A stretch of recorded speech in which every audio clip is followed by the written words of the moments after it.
G'day, Commanders. When the munchies take a hold and the Starscape Vista appears before you, what better time? Here is Space and Biscuits by 12 Strings Inc., available on SoundCloud and presented to you via Lave Radio. Commander Strings out.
If I'm part of this, I like to watch you through the crack in my door, hide you in my skin till it leaks through the gaps in my pores.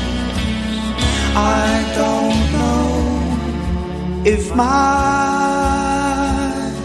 heart's in this. I'd like to catch you with a drink in your hand, tears in your eyes and in the arms of a man that I don't know, and I'll never know.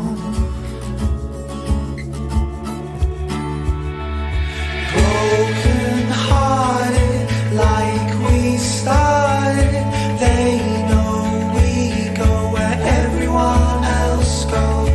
Lovers leaving, never easy, they know we go where everyone else goes. Please don't argue, just go back to sleep. I'm sick of waiting up for you to come home. Kiss with your father just to hold on to something that won't last, though he said it would. No, it won't last, though we promised it would.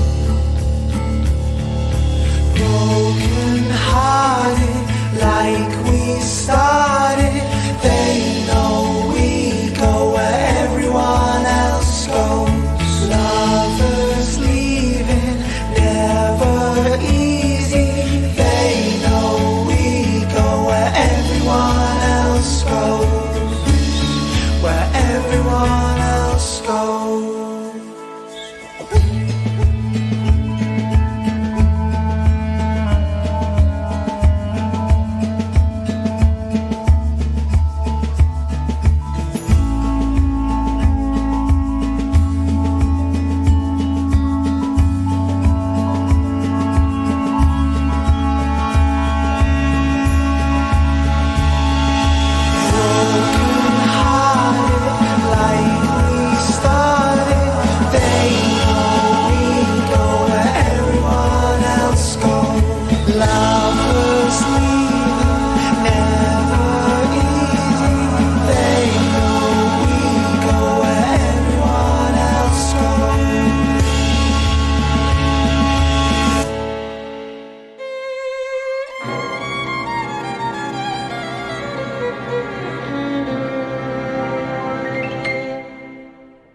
A dog's got a heart, hasn't he?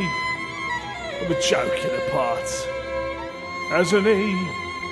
And though I'd be the first to admit this is a little like hell, I'm finding it hard to be really as calm as they tell.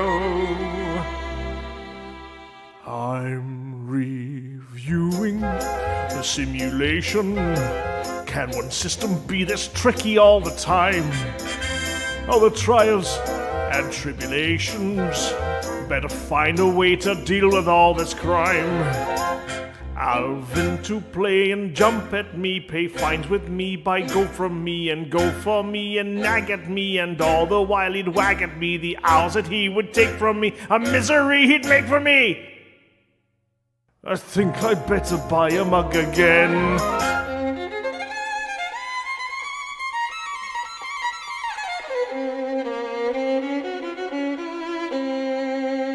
This system you can keep.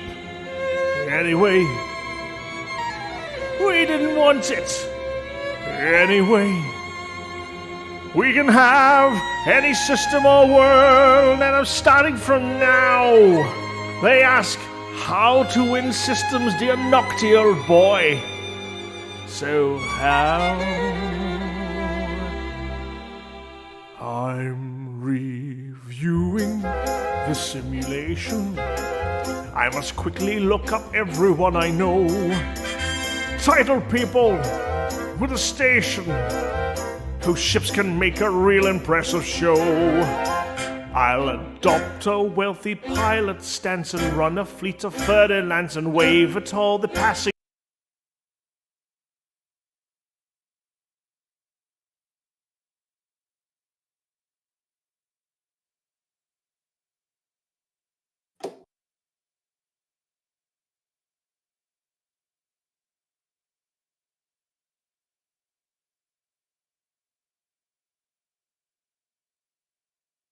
What did you ask about my hair, Colin?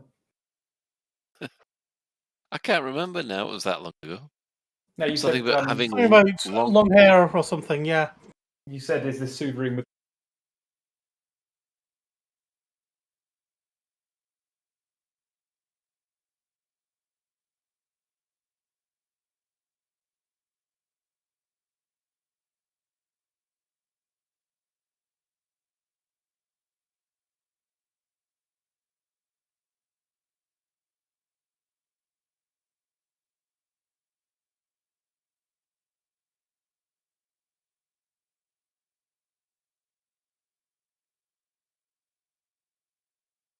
One and a half minutes. We are heading off to the LOX tank. We're beginning to flip to horizontal.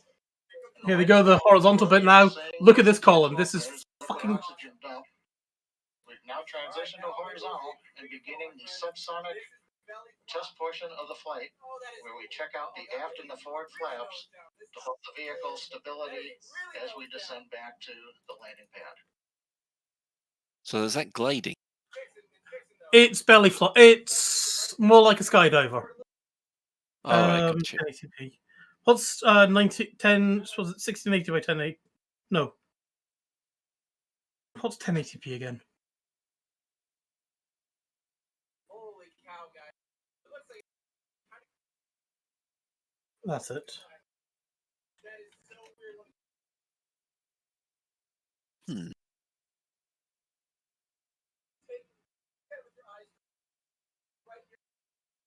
T+5.5 minutes. Starship continuing the subsonic descent, using the forward and aft flaps to control its attitude as we come back down to the landing pad. Okay, Norman, I'm... Oh, piss off, no thanks. Everything continuing to go well in this portion of flight.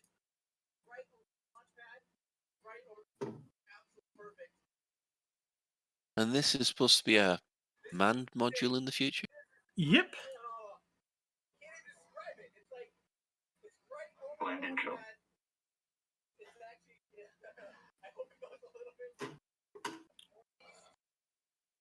Hang on, that's not the right one. 6 minutes, 10 seconds into flight. We're down beneath 1.5 kilometers. We're preparing to restart 2 engines. Is it? Flip the Oh vehicle dear. vertical, then transition Only to one engine fired and it just crashed. Yeah.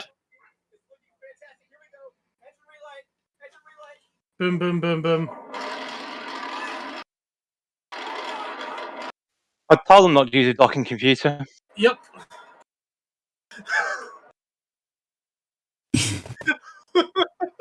And that's how you blow up 2 million, well, several million. Oh, I think Elon. Oh dear. Ever so slightly. Ish.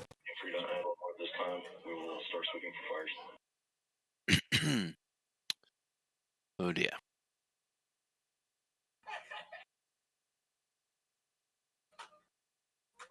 Well, it's a good job it was a test flight. That's the whole point of it. Someone sounds happy.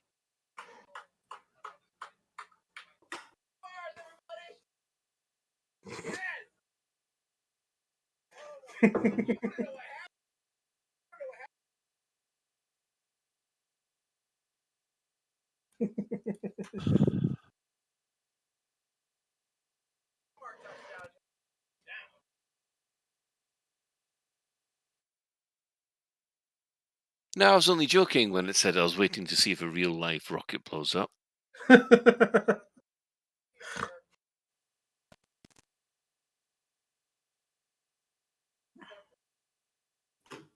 It looked like it had a airframe failure.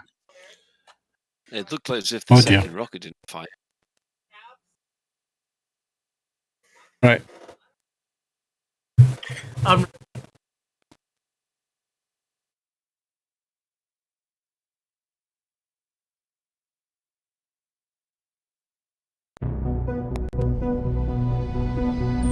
The Lave Radio project was our last best hope for news. A self-contained podcast 2 hours long, located in neutral territory. A place of nonsense and innuendo for foreign dads, community members, and developers. A shining beacon in space. All alone on a Tuesday night. It was the dawn of the 3rd chapter of Elite. The year Space Lakes came upon us all. This is the story of the last of the Ladian stations. The year is 3307. The name of the place? Lave Radio.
Greetings, Commanders, and welcome to episode 327 of Lave Radio, the show that likes to talk about the universe of Elite and the fantastic community that surrounds it. I'm your host, Commander Phoenix to Fire, Chief Archivist of Lave Station, and joining me in the orange sidebar for this episode, we have our Head of Health and Safety, the Adlevite, Ben Moss Woodward. So yeah, we've actually just been witnessing how not to land on planet Earth. Mm-hmm. Yes. A slight delay this week because we were all watching Elon fire his latest rocket. Oh well. Better luck next time. We also have our Head of Inhuman Resources, Commander Shan. I'm a head now, am I? Rather than director. Have I been demoted or... Yes, it was quite fun watching Elon shoot his load. Oh my god, you've been infected by Ben. I had to get in before Ben did. And that's what she said. No, we're not going to go down to that level. Commander Souverain is also with us. Hello. Hello. At least you can always rely on Souverain for being civil, pleasant to talk to. But if you wish, you can join us live. We're hanging out in-game, I guess, round Lave Station. But if you can't get to us in-game, you can join us in the Twitch chat channel, which you can access through laveradio.com/live and click on live chat, or go straight to twitch.tv/laveradio, or onto YouTube under Lave Radio, or Facebook under Radio. So we will go around the team and see what everybody's been involved with this week. And we'll start this week with our missing commander, Commander Souverain. How have you been? Fine. Have I been missing? Or I wasn't here last week, was I? You're washing your hair. Because you've got so much of it, apparently. What's this hair thing? I don't understand. And hair.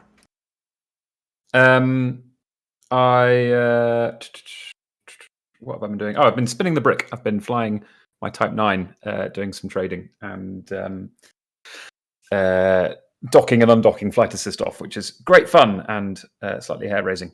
I've never heard it called spinning the brick before, but yeah, I thought it was a euphemism for something that Ben thought up. No, it's a euphemism for flying your Type 9 with flight assist off. I found a trade route near Malaysia, which is very profitable, and that makes about 13 million per round trip, which is great. And now everyone will go there, so it'll make 100 credits per trip. Yeah, I gather it's a bit of a movable feast. Somebody else popped into the channel that I was in a day later saying that he'd found one that was like 19 million. So I gather it changes all the time. Oh, so where was that then? I can't remember the system. I mean, it changes literally all like every day, every tick. Yes, if you have to rely on EDDB and things you're not playing the game right, you have to use the in-game trading tools. Yeah, we do. That's that's one way of money, I suppose. Right, Commander Shan, what have you been up to this week? Oh, not much really. Work has just been busy, really, as usual. Sorted out the design of the solar panel and battery system, so that's going to be fitted in the next couple of weeks. So looking forward to that. I'm now obsessing over what devices use how much power when in the day. So it's been a bit geeky, really, of turning things off and on, and noting how much the power changes in that. And I just want to say a poignant thank you to Captain Tom. He was an amazing guy, and he did wonders for the NHS and stuff. So yeah, Yes, that is such a shame. We only I heard mean, about this last couple of last hours, really. So he think he can't say he didn't have an eventful long life. So I guess that's all we can wish for, really, is to make a difference and live a long time. well, he certainly made a difference last year, that's for sure. So, Ben, what have you been up to for this last 7 days? I've been up to a fair few things, sort of not game playing stuff directly, but I've been helping a Mr. Witherspoon and Ms. Beetlejude with their semi-secret, but not quite secret. But I'm not going to steal anyone's thunder secret project. So I've been helping them with that, and fingers crossed it might be working, and it might be Pete might be coming out soon. We're not quite sure.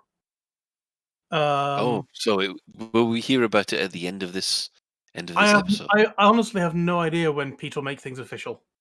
Oh, okay. On Friday, I was on Elite. Well, technically Saturday, I was on Elite Week and had loads of fun with our American brethren. And then later on Saturday, I was on Pages Through Our Eyes stream, which had loads of marginalized streamers from people in the LGBTQIA plus community to folks with mental health and physical issues to BIPOC streamers. There's a whole load of the stories really heartbreaking. Loads of them were inspirational. But the feeling in the stream was just so great. There's so much love. I do want to give a special shout out, I guess, to one of the streamers who had disassociation with parts. And they're called Hobo House. They're a streamer on Twitch. And it's just really interesting watching this person talking about their system and learning how to live with the multiple versions of themselves. All of those VODs from Saturday are on Artemis's YouTube stream, and well worth a watch if you want to just learn stuff about people who you wanted to ask questions of, but felt I can't ask that. It was lovely. Game-wise, I've been playing some Elite Dangerous, playing some Minecraft, playing some RimWorld, and I've been playing some Star Citizen with Kai again, and with some new friends who lured me into being a pirate yesterday. We had lots of fun with a bunch of us basically on somebody's ship, and we were running around pirating people. Lovely. And it, all role play. We didn't actually kill anybody. It was like, sort of a case of give us a portion of your stuff, and we'll let you live. And that meant we didn't get in any crime stats. They didn't get to know most of our names because we were just holding guns to their faces. It was quite fun, and hopefully wasn't too negative for all concerned. Well, was this in Star Citizen or in? This was in Star Citizen. All right. Gotcha. So we were basically sort of flying around, finding people, and we're in a much bigger ship than you. You're in you're effectively in your little SRV. Thank you, or you die. Just it was all done with good fun and things like that. I don't think anyone had too much of a negative experience. Hopefully, we didn't. We found it fun anyway, I should say. I do have one question though. BIPOC, what does that stand for? I'm aware of the LGBTQIA plus. So I don't know the full acronym, but it's basically. Well, I mean, the example of the BIPOC streamers who were on Paige's thing, were you had some Black and Asian streamers, but there was some other, just a whole load of people who basically weren't straight white guys. Gotcha. Yes. An SN9 update. All right. Apparently, it had a rapid unscheduled disassembly. And a quick rocket went boom. Yeah, a quick Google says that BIPOC stands for Black, Indigenous, and People of Color. Oh, right. Okay. Yes. I mean, to tell you the truth, that sounds better than blame or whatever or blam or whatever they use. BAME, not blame. Actually, exactly. It's being frowned upon now, the use of BAME in the government. They're not using it as much. Yeah. So that was this week's term. What will it be next week's term?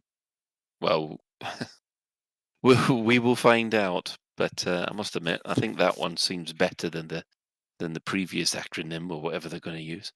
Why not just call them people? That is also a very good idea. People is people, yeah.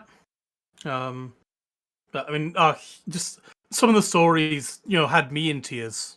It doesn't take much these days, but it was absolutely beautiful stories coming from these folks. And people we know who are on there. So we all know Commander Plater. We all know Dr. K. Mm-hmm. Obviously, we know Paige, who's Artemis. But also, there's a good opportunity to meet a whole load of other new people as well. So it was all good. Well, how do I follow that? Well, not much has been happening in the Ford household this week. I have been doing quite a lot of deleting, or mostly following the activity, which we'll probably be discussing later on in the show. Apart from that, I've scaled back on the power play because basically I'm running out of time, and that's been about it. Apart from finishing off Final Fantasy 15 properly, and I must admit that game broke me, which I was not expected to do. It's unbelievable that one of these games. I had the same problem with Mass Effect. In what way broke you? Well, basically, I was in absolute bits at the end of it. Okay. Was it worse than the prologue of The Last of Us? Because that's about as far as I got in Last of Us, actually. Which one? 1 or 2? 1. I would reckon worse, actually, because I looked at the counter. I'd spent sort of like 60 hours getting to the end of the game. You're not supposed to do it that way. You're supposed to finish off the game first and then go back to the open world bit. But I'd spent 60 hours with all these characters, and you got very attached to them. And what happened in the end, like I said, broke me. So that was a shock. It's like when you realize Mass Effect is over, you sort of think you're never going to be able to go back and experience that for the first time again. I've never actually played either the Dragon Age or the Mass Effect games, so I have all of that ahead of me. Yeah, well, yeah, I will say I thoroughly recommend Final Fantasy 15, even if it does break your heart at the end. So, did you? Was it like that moment in Sleepless in Seattle where the guys are mock weeping over the end of the Dirty Dozen? Is it like that sort of thing? Mock weeping. Weeping. Don't you remember that when they're all weeping over the Dirty Dozen, weren't they? And taking the mick out of the women's films. Yeah. I must admit, I haven't been in that kind of state over a film before, but I've certainly been in a state over a game, which it came out of nowhere. I wasn't expecting that to happen. That's fascinating. I've never had that kind of emotional reaction to a video game. That's really interesting. No, I mean, the movies can be really emotional. I mean, that bit in Star Wars where Porkins gets shot down. I mean, how do you stay dry-eyed when and when Luke's somehow best friend I'm getting Biggs the gets feeling that shot someone's down? being very insincere here. Me? Yeah, and Come people on, wonder Biggs! about. Come on, Biggs in Star Who's Luke's best friend, whose You path he only wanted to follow got you blew up. only know he was your best friends if you'd actually read the novel at the time, because in the No, original cut, no, he was no, just no. another It's guy. in the films. He makes reference to Biggs, and then I watched all the films fairly recently and have no idea what you're talking about. Exactly, there's my point. None. Right. Anyway, Star Wars is enough. dead to you two, honestly. We shall move on from. And Wedge became the new Biggs. And we shall move on from Shan's emotional constipation to the development news that's been happening this week. Obviously, we've had some streams both last Thursday and obviously today. In that stream, they've had no new news about Odyssey whatsoever. There was some high-octane racing, and Bruce had some tech issues, and today they had the social side of things with some exploration after all the usual sort of stellar screenshots and things. However, on Friday, they did release another set of questions and answers. So, just like last week, we're going to be able to go through and do a deep dive on each of these. So, shall we start with question 1? Can a ship and SRV damage a player if I run over it? And they've replied with, absolutely, an SRV can damage or kill a player if the player is not fast enough to get out of the way. And the same thing goes for the AI, although they will do their best to evade you if you see you coming. So basically, Carmageddon with SRVs, guys. How does that sound to you? Sounds a very fun game. Sounds brilliant. Sounds really good fun. I can't wait. Go on, Ben. Didn't we know that already? Yeah, we did. Yep. Okay. Yes. So what would happen though? Because the SRV has got a very high ground clearance. So if you can crouch or lay prone, could you lay prone and let the SRV go over top of you? Tell you what, Shan, you lay prone and I'll find out. I'll test on you. I really doubt it. You can. Well, that's the thing. They've not even said whether you can crouch, have they? I don't think going prone makes you immune. I don't think going prone gives you immunity or makes you impervious to gunfire or collision. Well, what makes me wonder is whether it all depends on whether or not you're hit by the tire or whether you've crouched underneath the SRV. Because it doesn't matter where you are with the tire, you're squished. If in the Dirty Dozen they crouch down and then the Jeep goes over top of them and they put an explosive. Is this before or after they all start crying? Oh, this is why one of the Dirty Dozen members gets killed. You see, so that's another sad bit. Yeah. Anyway, oh dear. You know, I really shouldn't even admit to any kind of emotional, any kind of emotions on this show at all, should I? Because basically the toxic masculinity just cuts you straight down to size. We are all about toxic masculinity here. Anyway, now I think we're going to see a theme with these questions and answers, which I think we'll come to towards the end of the this session.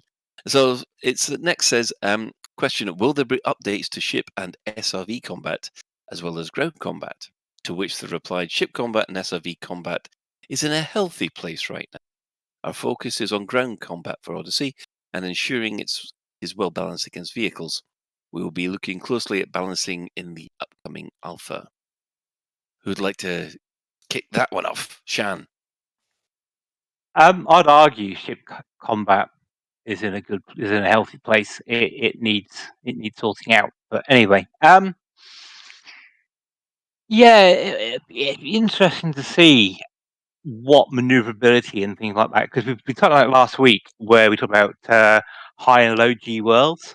So would it be possible to use your Tigger mode or your thrusters or anything to almost do a jump, backflip and shoot, that kind of sort of combat where it's not just feet on the ground FPS style, but you use the planet's gravity to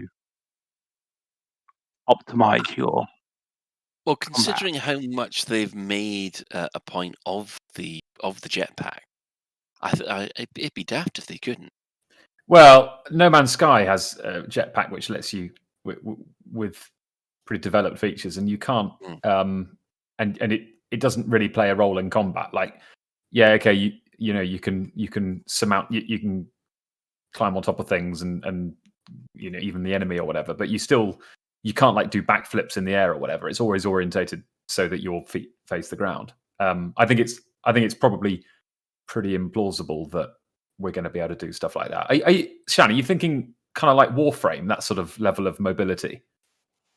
Yeah, I mean, because having a player that always falls on their feet sort of implies they're in a catsuit, really, doesn't it? But I don't know. I just want more freedom of movement rather than just the standard kind of FPS degrees of access. I think it needs to be more imaginative, actually. That's what I don't think we'll get that. I think we'll get precisely what we've seen, which is feet on the ground. Jetpack always orientates you head up, feet down. Ben? Yeah, I'm with you, Shan, in that I really, really want what you're describing, but unfortunately I'm with Suv in that whilst I want it, I think we're just basically going to be like a double jump and you miraculously land on your feet every time. That would be funny if you didn't, though, wouldn't it? Because you could really get some good face planting, wouldn't you, if you didn't do it right? Yeah, I would love it if we could literally land on our heads. Oh, the amount of crack videos and basically blooper videos that we could do with that one, and of course, it would be great if we could actually orientate ourselves and roll and pitch. Had full 6 degrees of freedom basically on our jetpacks would be amazing. I just think they're going to be like super jump. You're playing Mario. That's a pity because you can imagine it if we can do it with the SRV and land on your head in the SRV. It does make you feel, I wish we could do that in the in the spacesuit. But mind you, face planting in a spacesuit normally means a smashed faceplate. A smashed faceplate means dead. So yeah, it wouldn't be funny. You'd die laughing though, wouldn't you? I'll leave the laughing up to you. Your shields could take 90% of the damage or something like that. So you take your shield damage, then you take your spacesuit damage, and if you land on your head, from orbit, then it's going to hurt. I know Sue's desperate to get in, but I will have one thought about this landing on your feet thing. It does ask how much you'll be able to do base jumping. So you jump off a huge ravine and you'd have to time your thrusters to make you land on your feet before you went flat.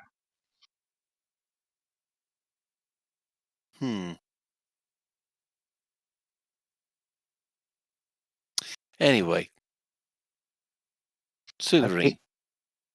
I think in general, what I've noticed, and this is going to sound like negativity, and I don't really mean it to.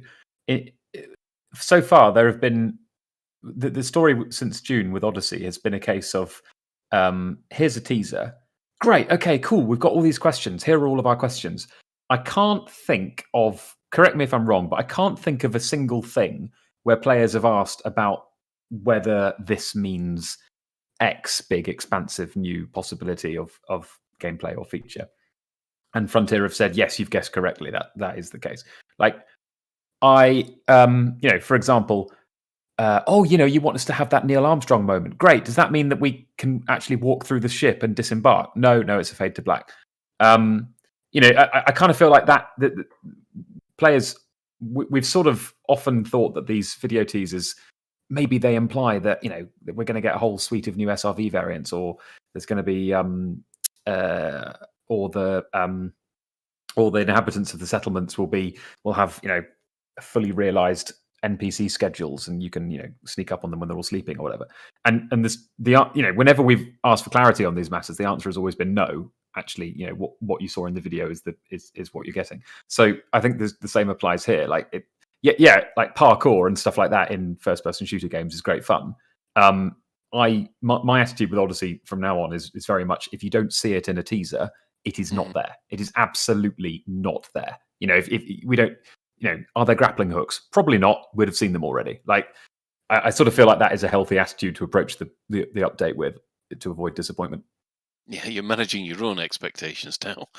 Yeah, precisely. Next question. Do player shields affect ships like other ships do?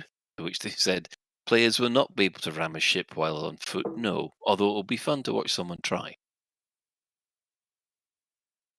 Does this mean you can use a ship as a bouncy castle? Throw yourself at a ship, go flying off. A free Corvette if you can run into a ship when it's docked.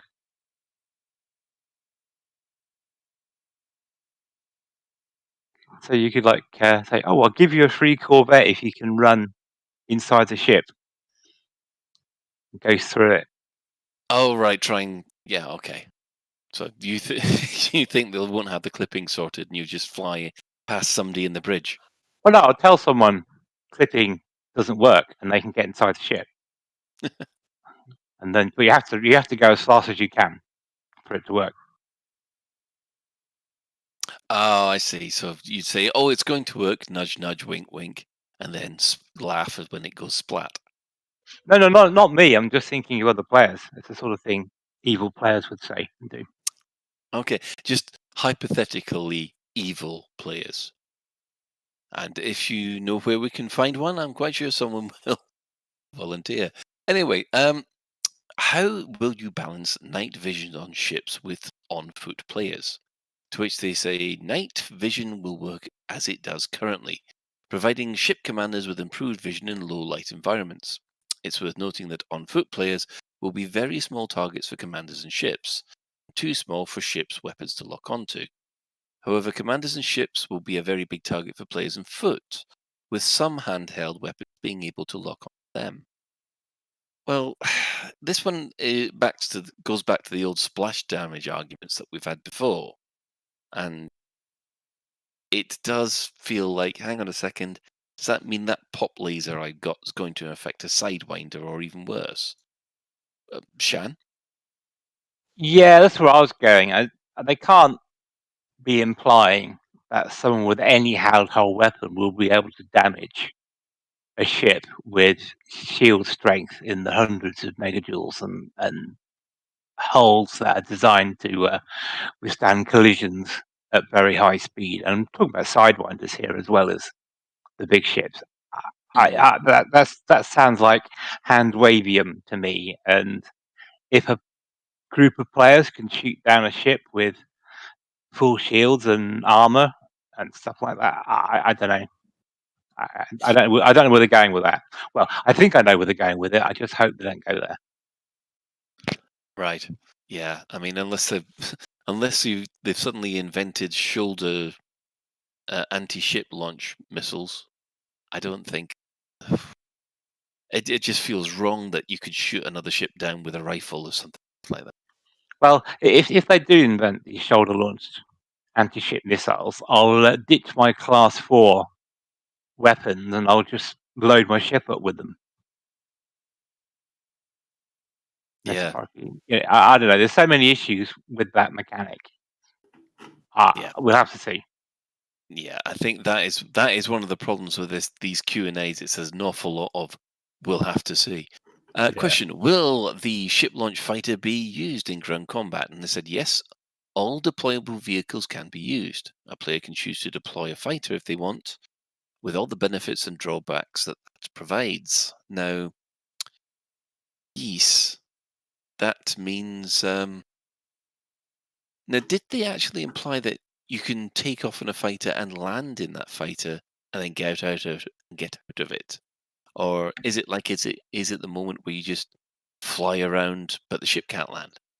I think this is an example of Gareth not knowing exactly how the game works in its current iteration. I don't think he's aware that you can't land your ship when you have a ship launch fighter deployed. And to be fair, it's a pretty arcane piece of information that you wouldn't necessarily know unless you spent your life on Discord talking about this stuff, or you'd try to do it in game, which not everybody would necessarily do. Fair enough. Shan? Oh no, Ben first, sorry. Ben go first.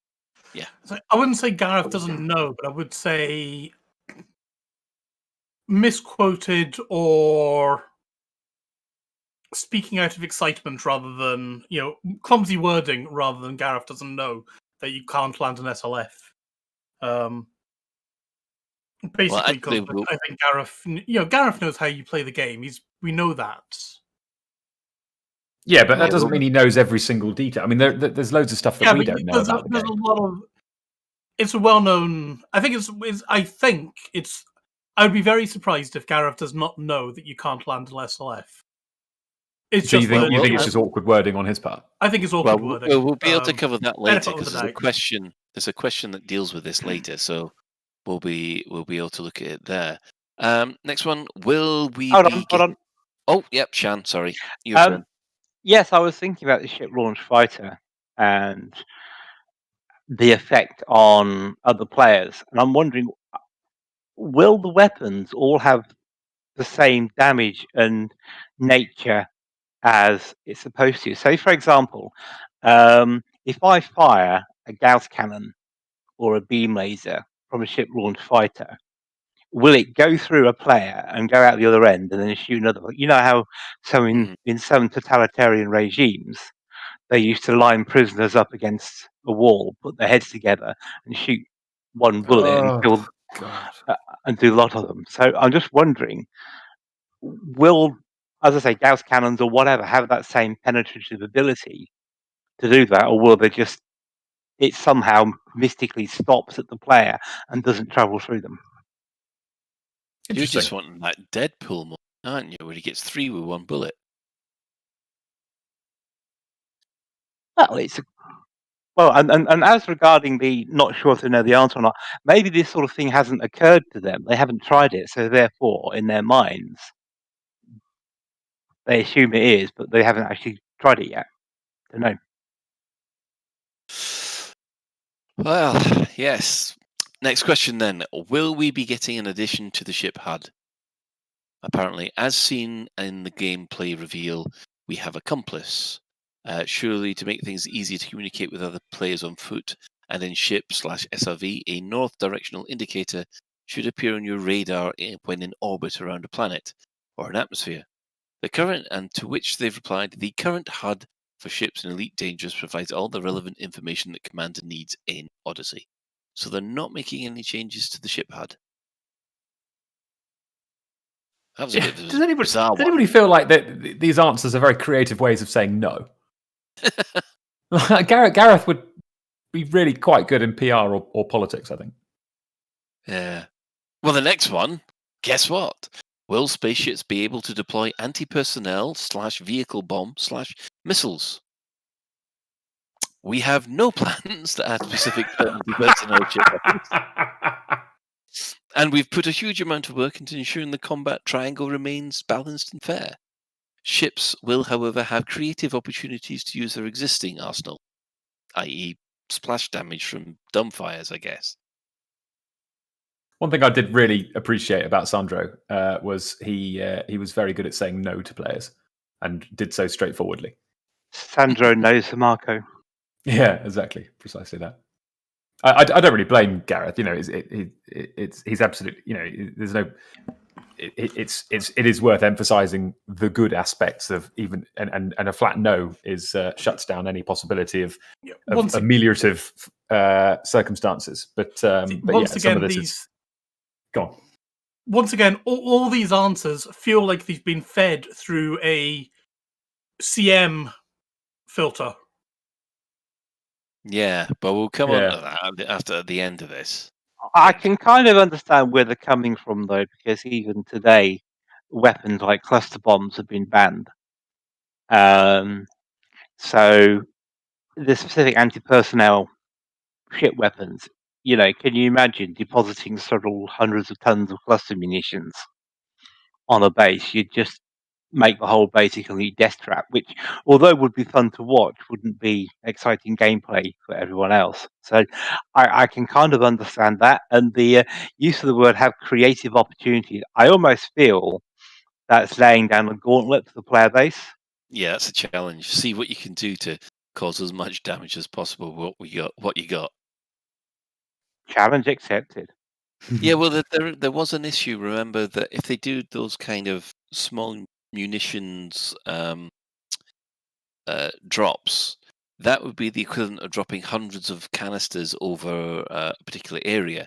And we all know what happens when you do that in the game, because it just grinds everything up unbelievably. I don't think the game can handle the hundreds and thousands of. Wasn't it though? It was because going down. wasn't the reason for that was because it was having to track and render them on the HUD, not because they weren't necessarily there.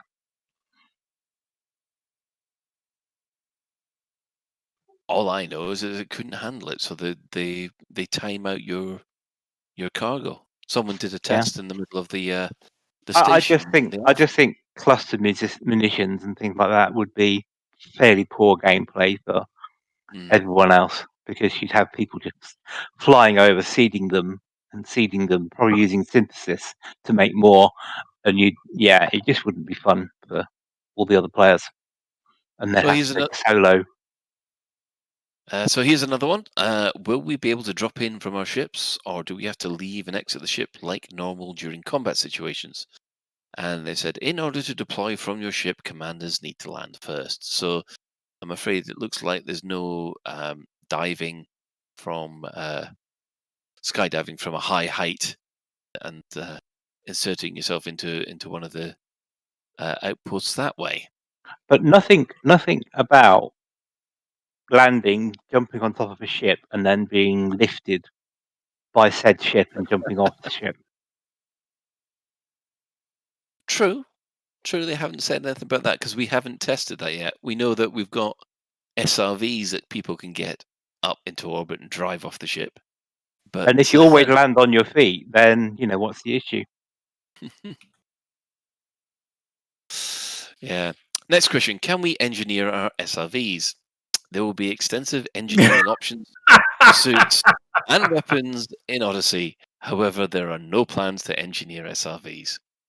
Gareth, don't do this to me, please. Please stop, please.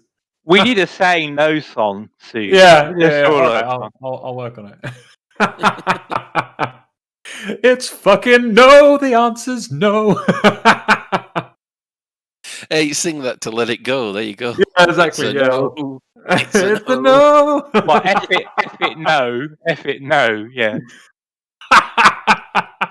I'm being polite, but F it no. Oh, we'll have the parody song ready by the end of the end of the show.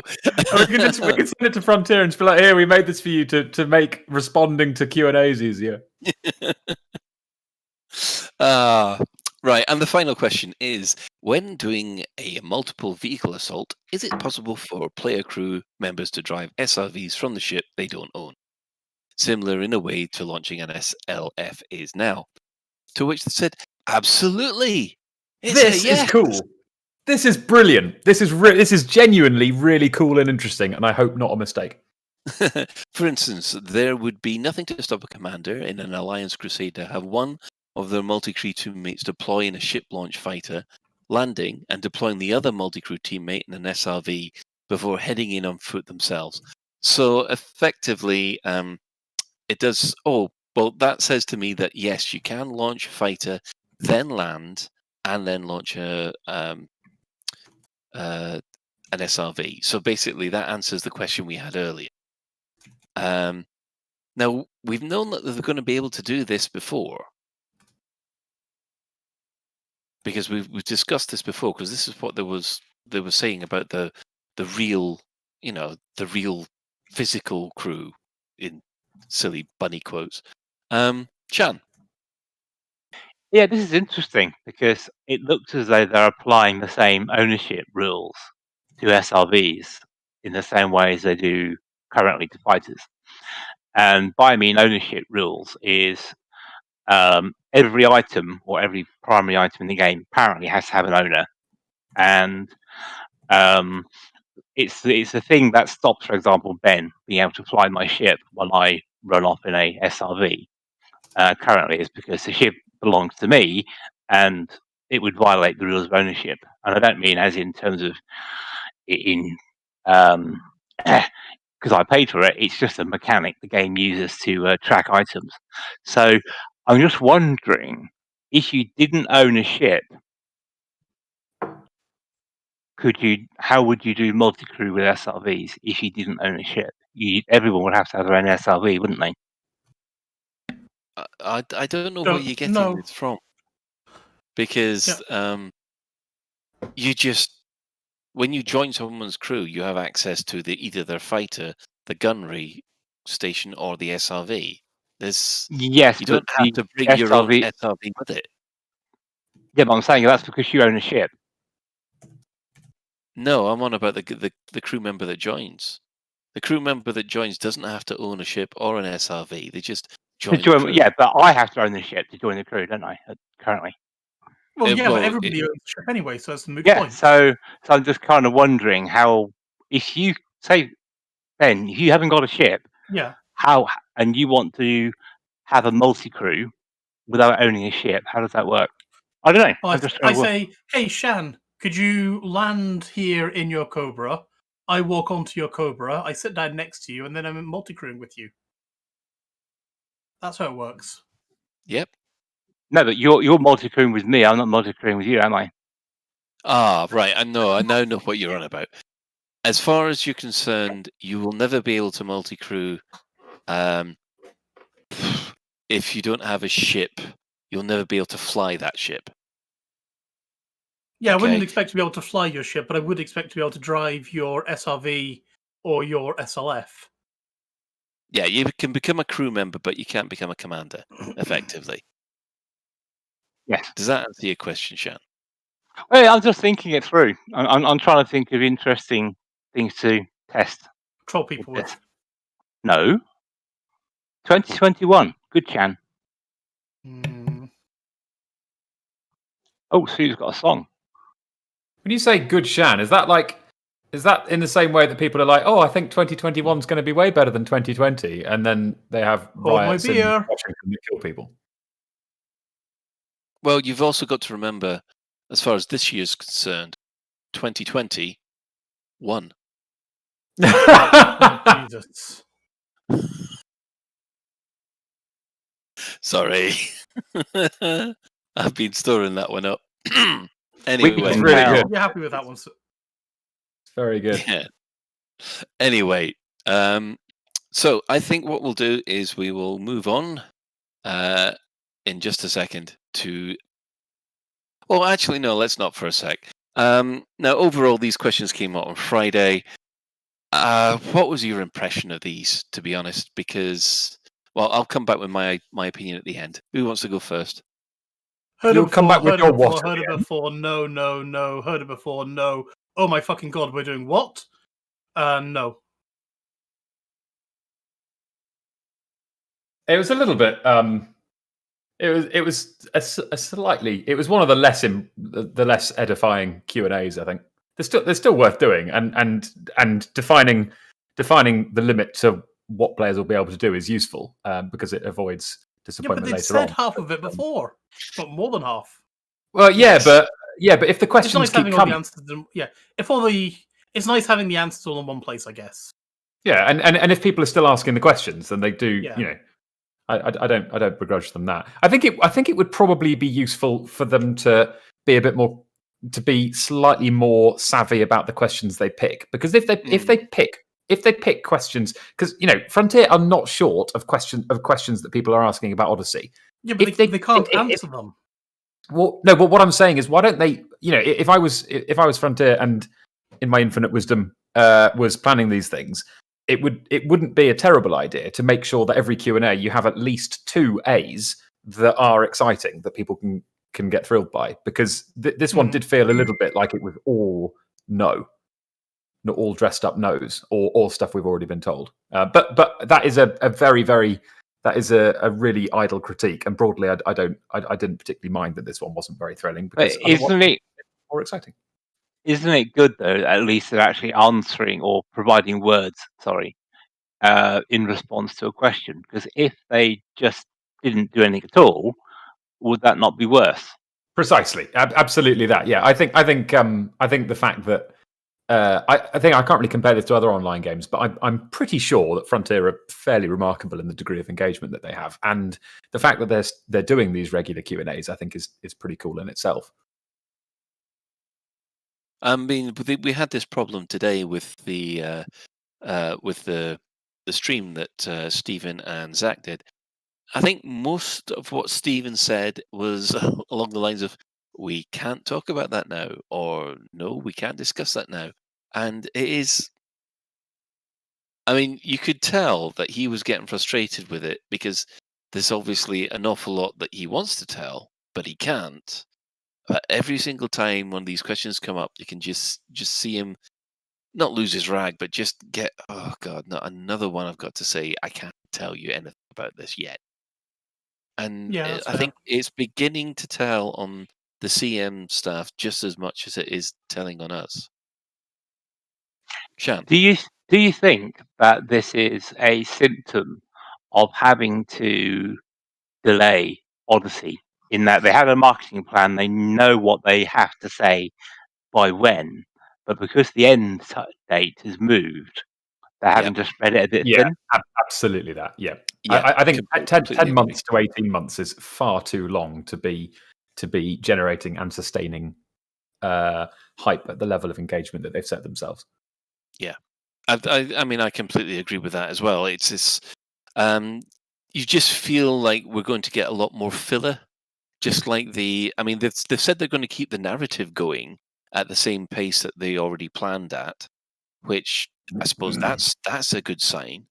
But you do feel that any information that we're going to get about Odyssey, we've got about maybe 2 months worth of just filler before they can start building up the hype again. Because you felt that there was momentum just before Christmas, and then it's gone. Yeah, Wintermute on chat said in today's stream, Stephen said we'd all be together in Odyssey in November, which sounds a little bit like, hey, we'll all have a normal summer. But, you know, I didn't listen to the stream, but it does sort of say the console release will be by November, if Stephen is correct. So, yeah. So we will have a normal summer this year, guys. I mean, that makes it a full year after it was supposed to come out. Anyway, sorry. That's for everything. That's for consoles as well. Remember, I know, but not PC Master Race. Yeah, but consoles and PC were never due to be separate, and they were all due by the end of 2020. So November 20. I don't know. It's just we have subtly and quietly had a full year's delay on the full release of Odyssey. Yeah, if you're a console player, that's exactly what's happened. But I mean, if I put my development head on, I can understand why they've done it. It's just, I know it's so frustrating. Yeah. And I do think the COVID does have a lot to answer for this, because everyone thinks that I white knight them and say that COVID they're just using it as an excuse, but I mean, I gave Guard Frequency a piece of my mind on their last episode because of the very same thing.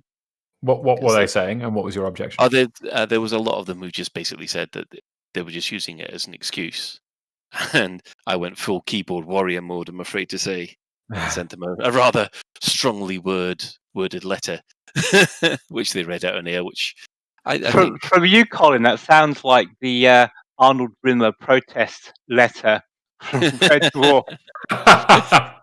I'd like to think of it more of the equivalent of the Paddington Hard stare. So, but you should unleash the Xeno Bunny on them. Yeah, but I think their response was, "Well, those Brits shouldn't lick their own fruit." And I thought, okay, right. Well, yeah, but at least we've got all the vaccines. Sorry. Sorry, Oh cut dear. that bit out.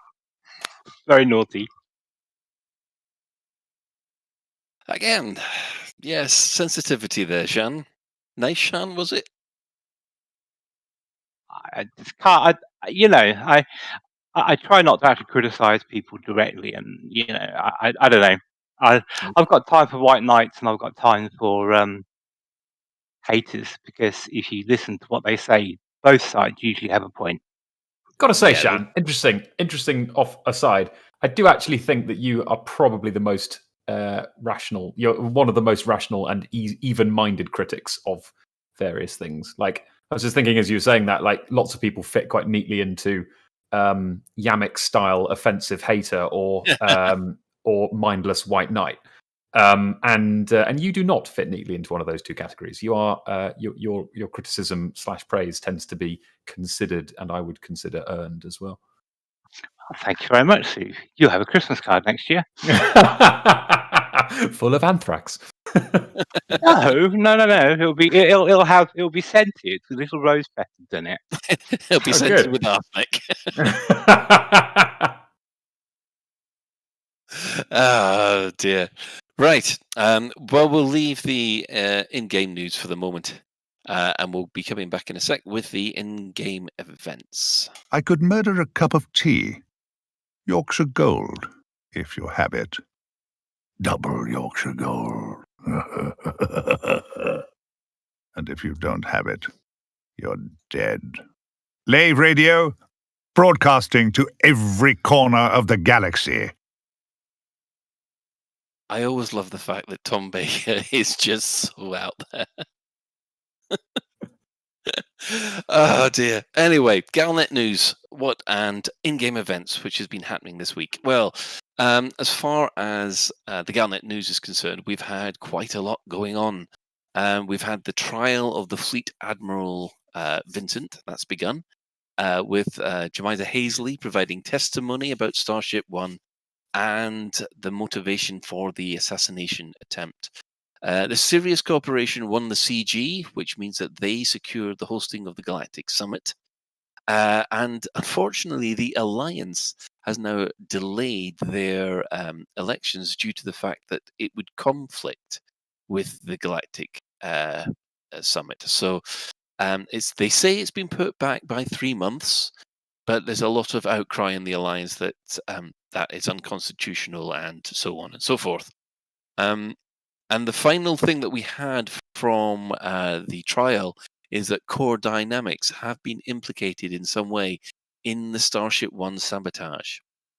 However, that was paling into insignificance compared to what happened on Thursday. For those of you who missed it, we had a request for pilots to trace a distress call. Apparently, an independent vessel had detected a fragment of a mysterious message coming from an unexplored region of space.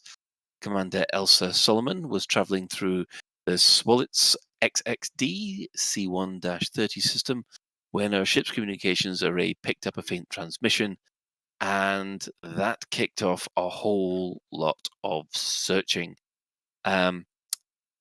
Basically, from the system Swolitz XXD CT-30, they reckoned that there was an 80 light year range of where that signal could come from. And let's just say that the place that sent this was called Serene Harbour. They didn't know whether it was a ship, a station, or a facility on the planet. And yeah, everybody went to work, and they went to work incredibly fast. It was 3 hours before somebody found the facility that was sending it out. Yeah.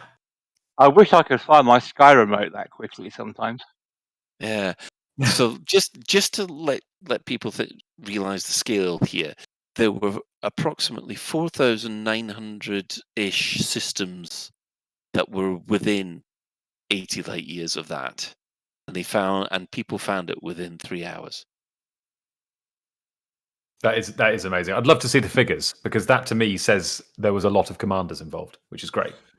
You've also got to bear in mind that 4,900 systems can be limited down to, I don't know the numbers, but less than that, because obviously you go and find how many systems are in the area that have landable planets. Mhm. And then you could also go and say, well, we can cancel red dwarf stars and things like that. Or at least you could make an educated guess and say, well, it's probably not these star types. Yeah. So There you was could Canon, limit I it, think, yeah. put out a spreadsheet. They interrogated, I think it was EDSM, and pulled out all the star systems within 80 light years, and then just let everybody go through it, and cross it off the list. So that was, that was well organized. Did you get the feeling that they were expecting it to last a bit longer? I think, well, going by Frontier's statements of, haha, we've really gone and thrown the gauntlet down for you this time, guys. And, all that kind of bigging it up that Arf was doing. Mm-hmm. Yeah, sorry, dude. Yeah, Next. it did. I think it's incredibly hard for them to gauge how quickly things will be. Mm. Setting puzzles and trying to guess how quickly people will get them when you've got hundreds of thousands of people, I think it's probably very difficult. Yeah, up to 12 million people. I think they were working out sort of how many people were doing it, and it was like, basically everyone's got to check 5 systems. Everyone who said they were going to help only had to check 5 systems or something like that. Yeah, That's it the was. numbers I was hearing. I don't think it matters. Sorry, I don't think it matters how long it takes to solve a puzzle. It's the journey of how people get to the answer. That's the important bit, I think. It's the friends we make along the way. Exactly. Well, it was discovered by Commander Russet Melez, and the facility was found on our CRA sector AF-AD42, Planet 3B. So the credit goes to Ernol, who found the planet as well. I'm assuming that's the Reddit name for Commander Russell Melez. So what was found there was basically a Imperial. Oh, hang on. I think, should we put in a spoiler warning, or is it all too late now anyway? Spoiler warning for the next minute or so, if you want. Or you can just read out random star systems. And Right. say it's in one of these. I think it's got interesting things for the story. Yeah, it has. So, spoiler alert, if you don't want this spoiled for you, skip ahead 5 minutes. It did appear that this is a Imperial Black Ops interrogation center, where during the CG versus the Federation versus the Empire or the Marlinists in LTT 1935, the Imperial Intelligence Service picked up some Marlinist terrorists at a bomb-making factory, and they were shipped here. However, it does seem that these Marlinist terrorists were not only able to withstand the interrogation that was thrown against them, they also escaped. And they also escaped by using Imperial codes in quite a brutal manner. There wasn't any Imperial guard left alive. There wasn't any prisoner left alive. It was just the Marlinists that got away. So how many Boston spies had to escape these Imperial codes? Well, that's the thing. Many. 4. Because they don't know how high up, or they don't know whether or not the IIS, the Imperial Intelligence Service, whether or not that's been infiltrated by Marlinists, or whether or not the codes were just stolen. So everybody is a little bit on edge about it. I'm not. Okay, overall, what do you think to the event? I mean, I quite like the plot advance that came with this, but I love it. I think it's brilliant. Yeah, I'm glad they did it. It's a nice breath of fresh air from CGs all the time. yeah. I just think, Arthur, if you're listening to us, get somebody. If you're having problems with the puzzles, get somebody like Wishblend to help you design them, because she's devious and she does all those puzzles for LaveCon. Yeah, I mean, I must admit, I don't think there's much they could have done against a brute force search effort like that. Yeah, absolutely. It was, yeah. Well, they could do. However, there are people who believe it's not over. I do believe Malik VR is convinced that there is more to it than just this this particular facility, and there's more attached to it. And he's going from hell to high water trying to find a new connection or something like that. There were rumors that if you scanned a NPC Anaconda that was taking off at the time, it would give you coordinates, but I've been out there. There's no NPC Anaconda unless it's one of these random events.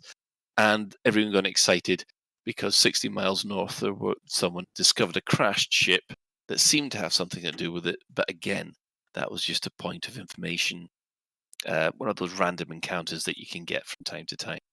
So the one thing that Stephen did refuse to answer on today's stream, though, is whether or not the event was over. But I think everybody, the one thing, he was asked several times. You see, the thing is, I don't know whether he caught the question and ignored it, or whether or not he didn't even see the question. That's the problem. He just, because normally if they at least acknowledge the question, but in this case they just blanked it. It's as if it didn't exist. There's quite a lot of legal stuff going on, isn't there, in the galaxy at the moment, with trials and evidence. Well, not just that, but it's, you know, I don't know. I think they should adopt the medieval way of determining whether someone was telling the truth or not. What are you on about? Throwing them into a stream, and if they sink and drown, they were telling the truth. Space them, okay? If they if they die, and you know, asphyxiate in space, then they were telling the truth. And if they stay alive in space, they're lying and they're an alien and they should be killed. Well, it's funny you should mention that. Looking in the chat channel, Stuart GT, who is the keeper of the elite Reddit, he's saying that Malik is correct. It isn't over yet, so we might find something there. I mean, I do hope they've been devious and there is something there, but at the moment, I mean, is it trial by combat that you want to reestablish, Shan? No, because there's a chance of someone winning with them. Trial by spacing, as I say, you space them just like the World Witch trials at Salem. You know, just end the story really quickly and to a lot of. You space them, and if you survive for 10 minutes, then you're obviously innocent. You need to be killed. Yeah. Well, no. Yeah. If they survive after being spaced, yeah, you're an alien, so therefore you have to be killed. And if you asphyxiate, then you're human and innocent. And then your relatives can then have the satisfaction of knowing that you died being innocent. It's only fair. I'm sorry. I'm looking up fair on the dictionary. I don't think it. Would you not really want to, introduce them to an ammonia atmosphere, really, Shan? Oh yes, because if they survived in the ammonia atmosphere, they're Thargoid. They're obviously a Thargoid. Exactly. Yeah. Yeah, we don't know if Thargoids can survive in a vacuum. That's a really good point, Ben. I hadn't thought of that. It's very hard not to conclude that medieval people were fucking stupid, isn't it?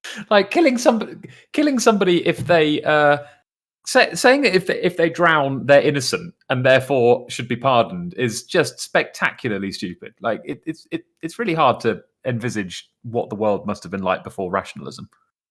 That sounds incredibly arrogant. We have rationalism now. Souverine, have you met a mob? Good point. Did you see the events that took place recently, and would you say they were rational? That's true. That's very true. And that was just in the House of Commons. Yeah. Well, moving on from there. Obviously, we've had newsletter 3. I think it's 310. I'm afraid there's not much. I think it's basically recapping things for the last month or so, which I think we've covered in detail in previous episodes. So moving on from there, we've had. Go on, Souverine. You know you want to. Store alert! There you go. That's what we needed. We've got new Mamba skins. Yes! Thumbs up for the Mamba skin. When you said the Mamba skins, it sort of reminds me of do, come on and do the Mamba. Okay. Shouldn't it be come on and do the Conda? Maybe, but it wouldn't then link into the Mamba skin then, would it? Okay. Well, that's just saying your idea was wrong. Right. Before we take the tangent train line to Thomas the Tank Engine Town, can we please take a break and come back with some adverts? Well, howdy there, partner. My name's Buck, and I'm a trader. People ask me, Mr. Naked, just what do you trade in? Well, I'll trade anything to earn me more credits, but what old Buck Naked trades in is his very own space cow. Y'all know it as the Lakon Spaceways Type 9. She may turn slow and lumber along, but she's got plenty of room in her belly to store your load. And when I take her to Hutton Orbital, you can be sure that Buck Naked will be relaxing in his cockpit, counting the credits those poor saps will pay me for delivering hundreds of tons of goods they need. So if you want to get rich, pick yourself up a Lakon Spaceways Type 9, the Space Cow, for your utter delight. Lave Radio, transmitting to every corner of the galaxy.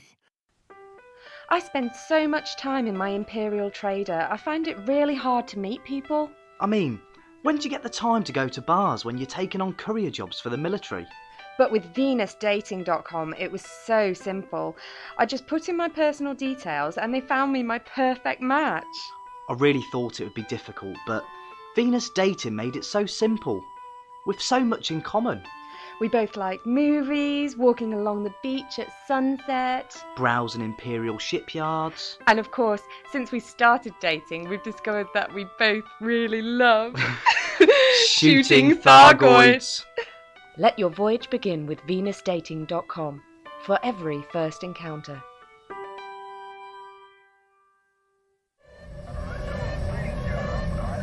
Attention, attention. Lave Station Infomercial. We interrupt your broadcast to bring you essential system information regarding the planet Lave. One of the oldest colonies of the sector, colonial deep space cruisers Herschel and Oberon reached the system designated L453 in 2412. The star system was at that time unique, a single super-Earth-type planet in orbit within the exact habitable zone of a single orange dwarf star. No other planets or sizable bodies existed in the system. The planet's rotation took just over 20 standard hours, and the gravity was close enough to 1g for the difference to be unnoticed. Lave is a trading center for this region of unusual systems. Through some unexplained quirk of nature, all these systems have just one inhabited world orbiting a single star. Lave was most famous for its vast rainforests and the Lavian tree grub. Much of the rainforest has now been cut down, and the famous tree grub is now extinct. Lave Station is the galaxy's oldest, serving Coriolis. It was commissioned in 2752.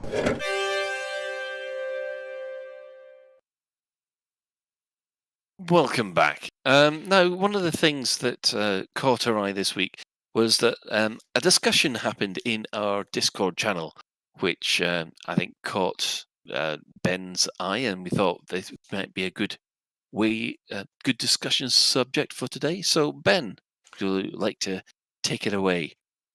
So it's all about ways that Elite Dangerous gets funded in the future. It all came from Sovereign's very tongue-in-cheek and totally not serious store alert jingle that he's done. Where we had a couple of people saying, you're being really pissy about Frontier. Why, how dare you say these things about all these lovely skins that people are doing, and things like that. And it's like we sort of get into a question of, well, how should the future funding of Elite Dangerous, how should the future development of Elite Dangerous be done? Should it be sort of funded purely from new game sales, for example? Should it be funded from Odyssey when it comes out? But they've had nothing funding that in the past, since Horizons came out. Should it be done through microtransactions, as we're seeing with all the ARCs things that we've got now? And in the past, it was just obviously, ship skins or Kovas or body kits for real money. And then, of course, when you start talking about that, somebody somewhere goes off and brings up, well, why don't we just do a subscription for it? So there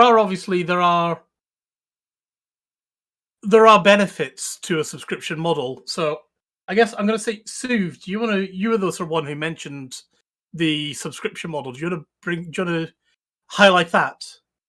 Yeah. Okay. So I was the one advocating this, and it was mostly as a sort of it was sort of exploratory, really, rather than definitely being what I think the future for the game ought to be. And I guess my caveats are, or my disclaimers are, that I don't really play any other MMOs. I don't really know what the norm is. I'm vaguely aware of some that do charge subscriptions and some that don't, and what the trends are. But this Elite is my first online game that I've been involved with in any capacity. So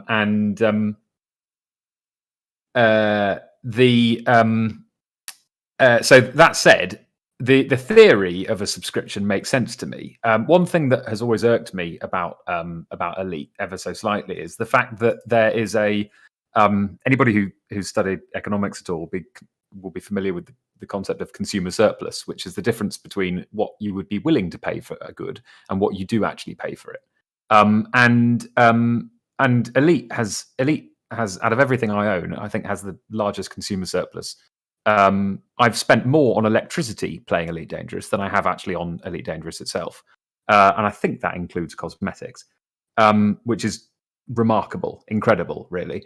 And it's a situation that Zach summed up in his sort of slightly knee-jerk response to the open letter that was written in late 2019 about the bugs in the game.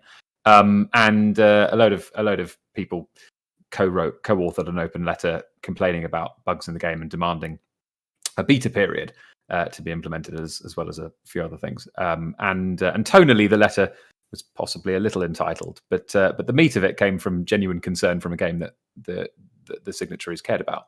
And Zach's response was absolutely correct, totally correct. And I can't fault him on it, but it was essentially, come on, guys, you've all had loads and loads and loads of fun out of Elite. Some of you have been playing it for thousands of hours. We've never charged you more than the base game price. Wind your necks in. I can't fault him on that. He's absolutely correct. But I've kind of thought ever since then that it's a bit of a shame, because veterans who care about this stuff, they do know a great deal about the game. And when they have concerns about it, those concerns normally don't come out of nowhere. They normally come out from a place of having played it extensively, love it to bits, but are acutely aware in a way that the devs probably aren't, where some of the friction points might be and some of the things that might want polishing. And it struck me that the funding model where you buy where you buy a unit, where you buy a game and play it, and that's all the money you ever give to the developer. It sort of means that new unit sales are their prime source of new revenue, and therefore what they're incentivized to care about. And really, if you've played the game for 2,000 hours and you only bought it in 2015 for 30 quid or whatever, then Frontier really don't owe you anything. They don't owe you anything at all. Your opinion on the forum is kind of irrelevant to them because they've got your money. And this isn't meant to cast aspersions on anybody or impute anybody's motivations. I think Frontier's motivations are generally very honourable. But it's about incentive, about structural incentive. And I feel like if the game had a subscription, then suddenly the veterans, the people who have played for 2,000 hours or whatever, suddenly they become the most valuable players, and their continued playing of Elite becomes very, very desirable for Frontier.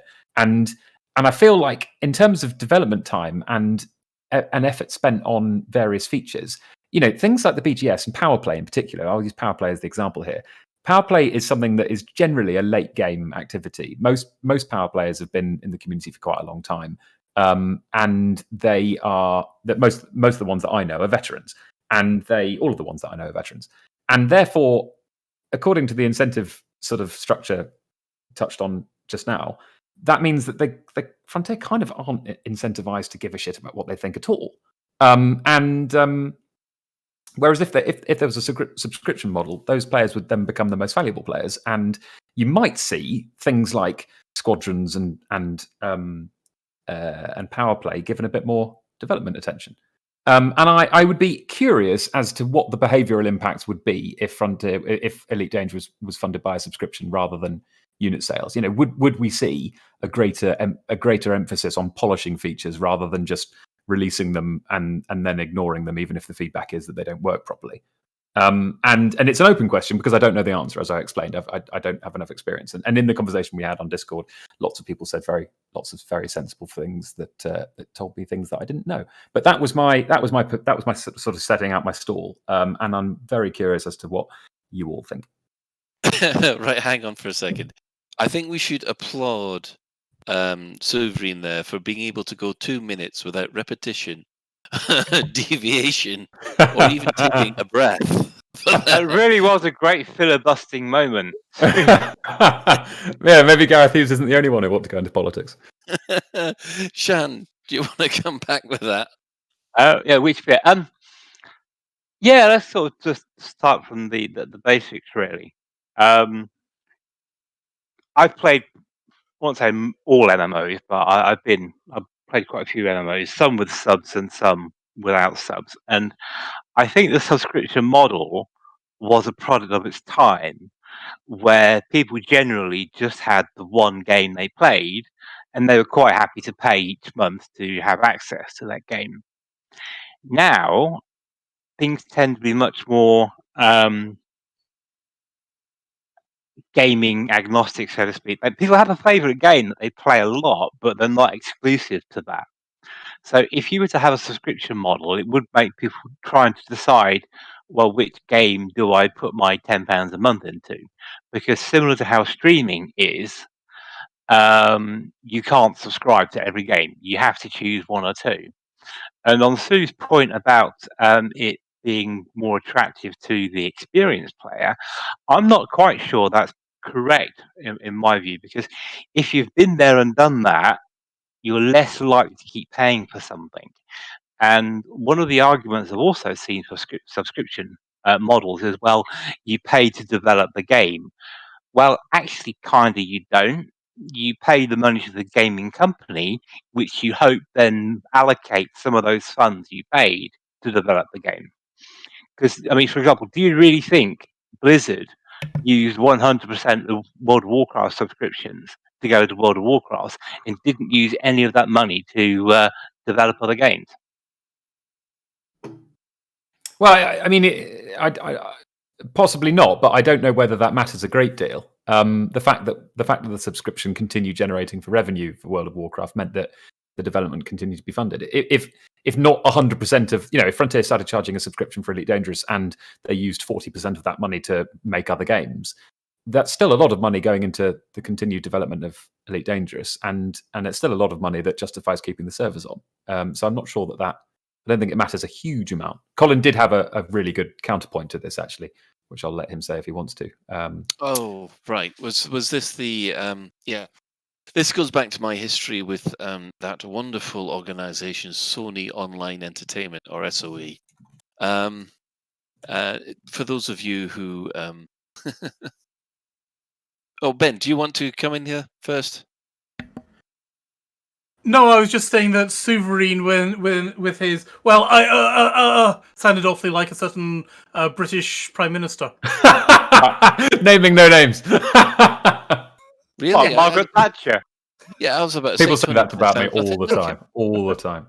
Now my hair is long, I look even more like Margaret Thatcher.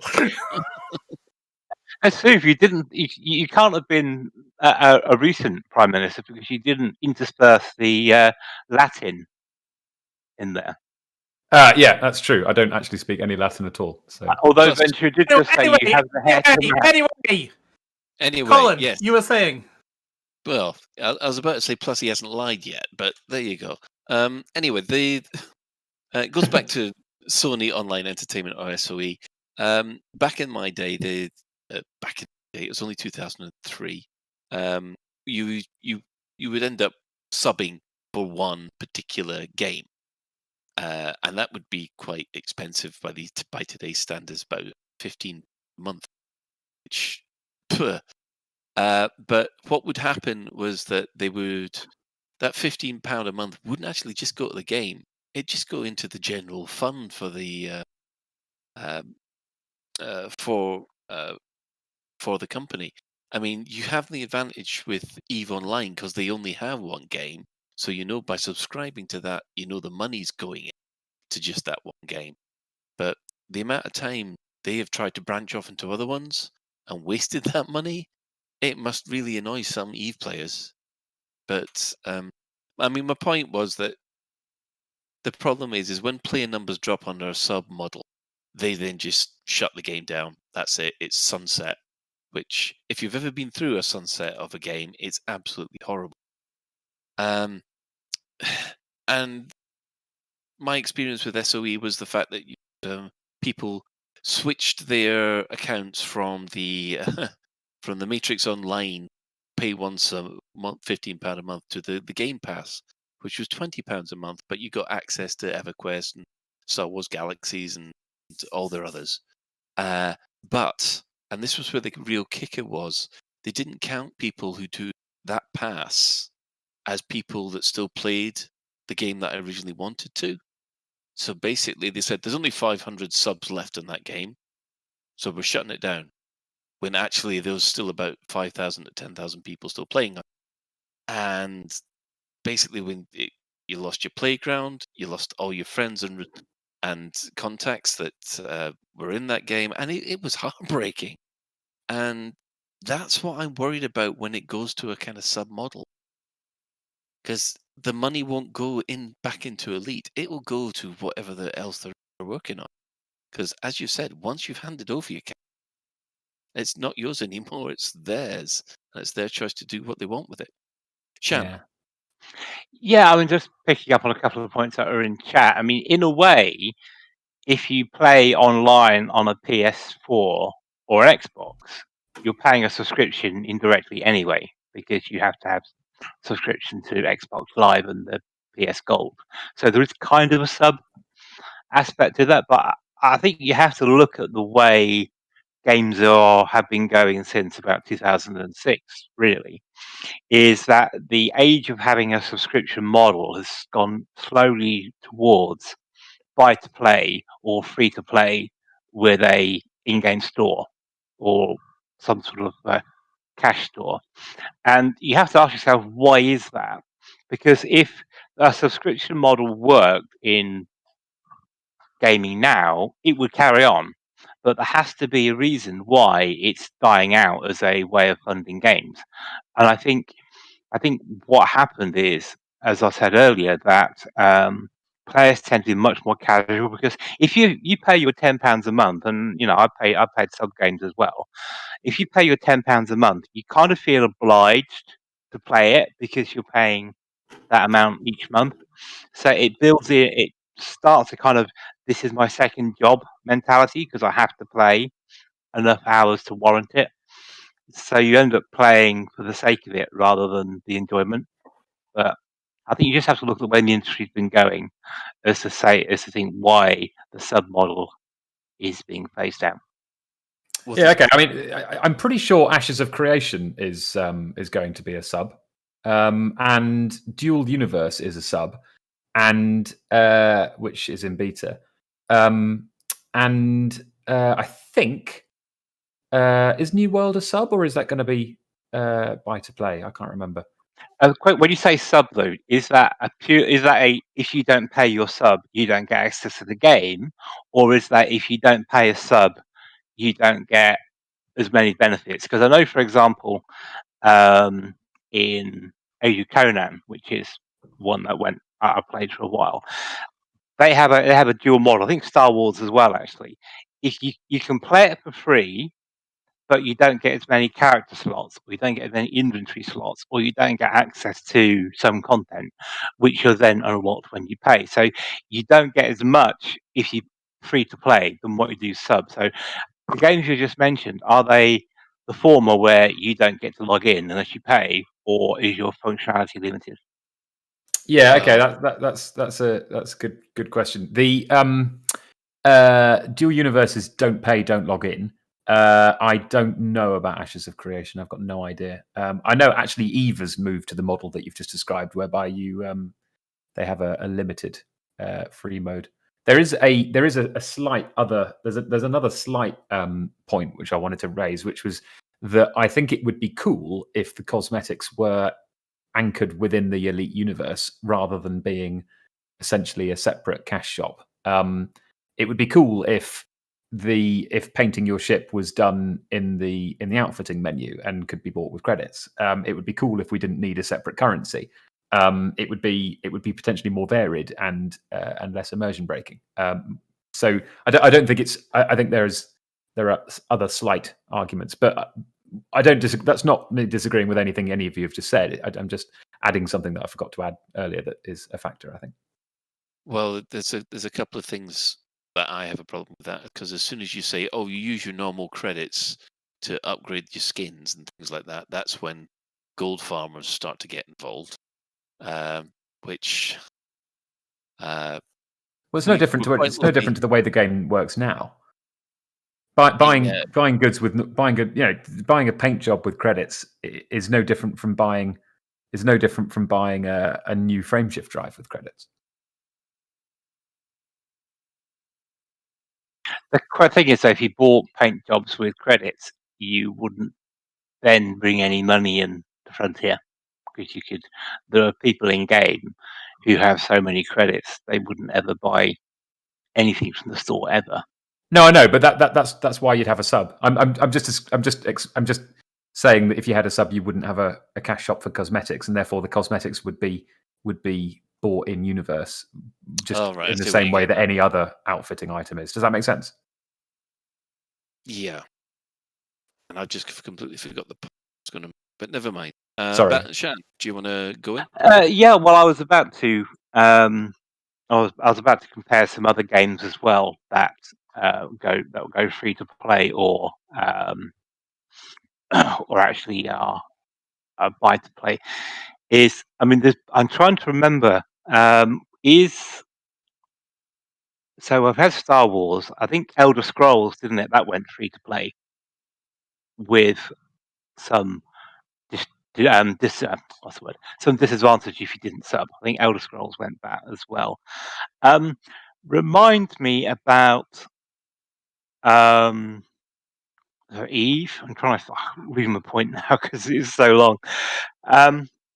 Yeah, that was it. So we talked about cash shop items and pay to win, and I don't believe pay to win is in Elite at all, or in the pay to win things usually in mobile games, because it's how mobile games get their money, isn't it? Star Citizen is arguably completely pay to win at the moment. Well, is Star Citizen a subscription model, or will it have a subscription model? Don't know. Not sure. The answer exists. I just don't know it. Because I thought it was, but I'm not. But I read it was going to have one. You can subscribe to it, but it's not. I think the way it runs now is not the way it will run after 1.0. It's the way it runs now is unapologetically pay to win, but their argument is that you're helping to fund development, and it's a work in progress. Right, because I thought the subscription model was if you bought a subscription, you got the Star Citizen equivalent of free rebuys or insurance, or that was what you were paying for. It might be one of the perks of having a subscription. The subscription, they're called Imperator and something else.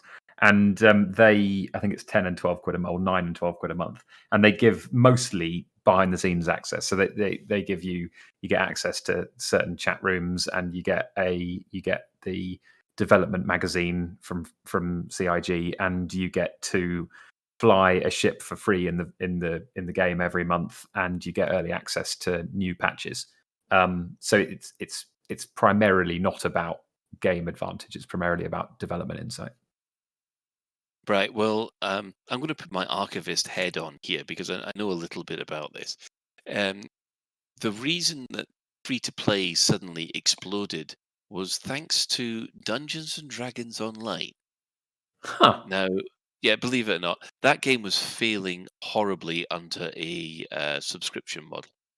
And basically, whoever was in charge of D&D Online at the time took an absolute risk. They just went... well, Shan is saying Guild Wars 1, but I remember Guild Wars 1 was buy to play, wasn't it, Shan? It was, yeah. You're talking about a game that you could just download and play for free, and then Yeah, that's what I meant. Okay. So let me finish. So D&D, it was a failing sub model. So they took a risk and said, right, what we're going to do is we're going to take out the subscription. We're going to put in a cash shop. So basically things like potions, you could no longer craft potions, you have to buy them. And if you ever played that game, you knew that you needed healing potions to get through half the dungeons. So basically, they said, right, anybody can play. Free access, you just have to download the client. And then they opened up the cash shop. And it went from a failing game to one of the most profitable games within a year.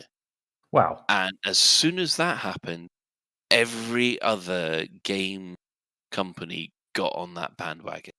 It's why there's a free-to-play model in SOTOR. It's why there's a lot of people sort of say, oh no, you can get up to the first 20 levels for free. Because that game broke the subscription model. Because, it was completely free. You got it for free. Who's going to argue really against interesting. it? And it was actually, and it still is, a good game. Which, if you like your D&D, although it's got nothing to do with the good old D&D rules. Right, Shan. Yeah, it's really interesting history lesson, because the reason why I mentioned Guild Wars 1 was because it was one of, if not the first, online games to come out as a buy-to-play model. And the funding model for Guild Wars 1 was you'd buy the game, and then 6 to 8 months later, they'd bring out an expansion, and you then bought the expansion. So the game was funded by you keep buying expansions.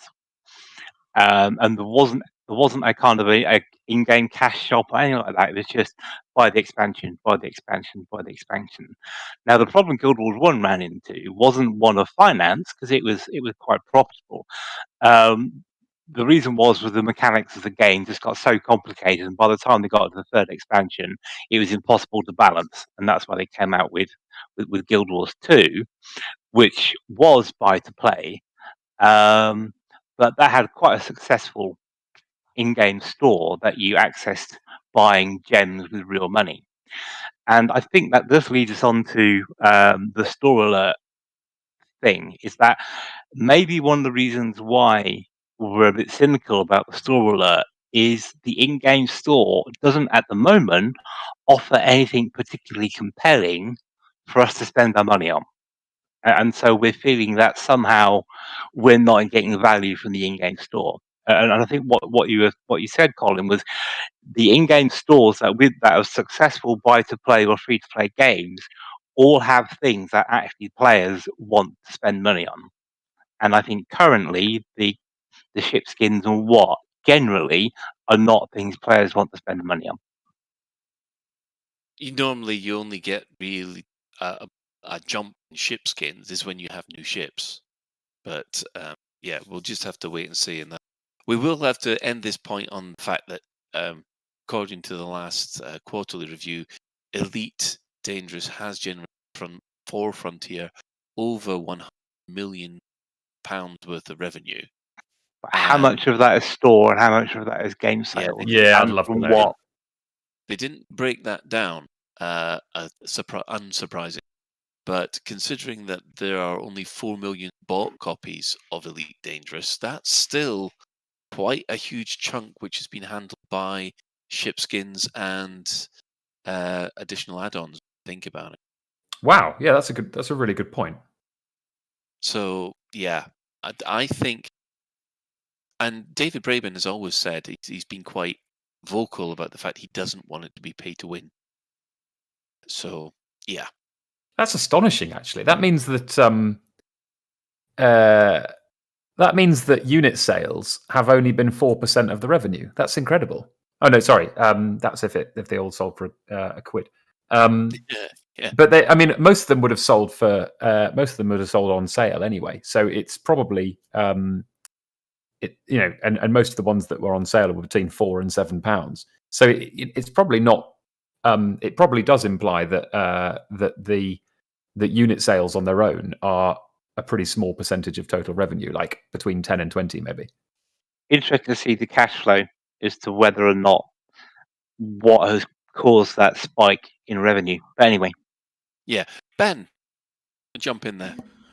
I'm going to disagree with what Shan's saying, actually, about how there's nothing I want to buy on the store.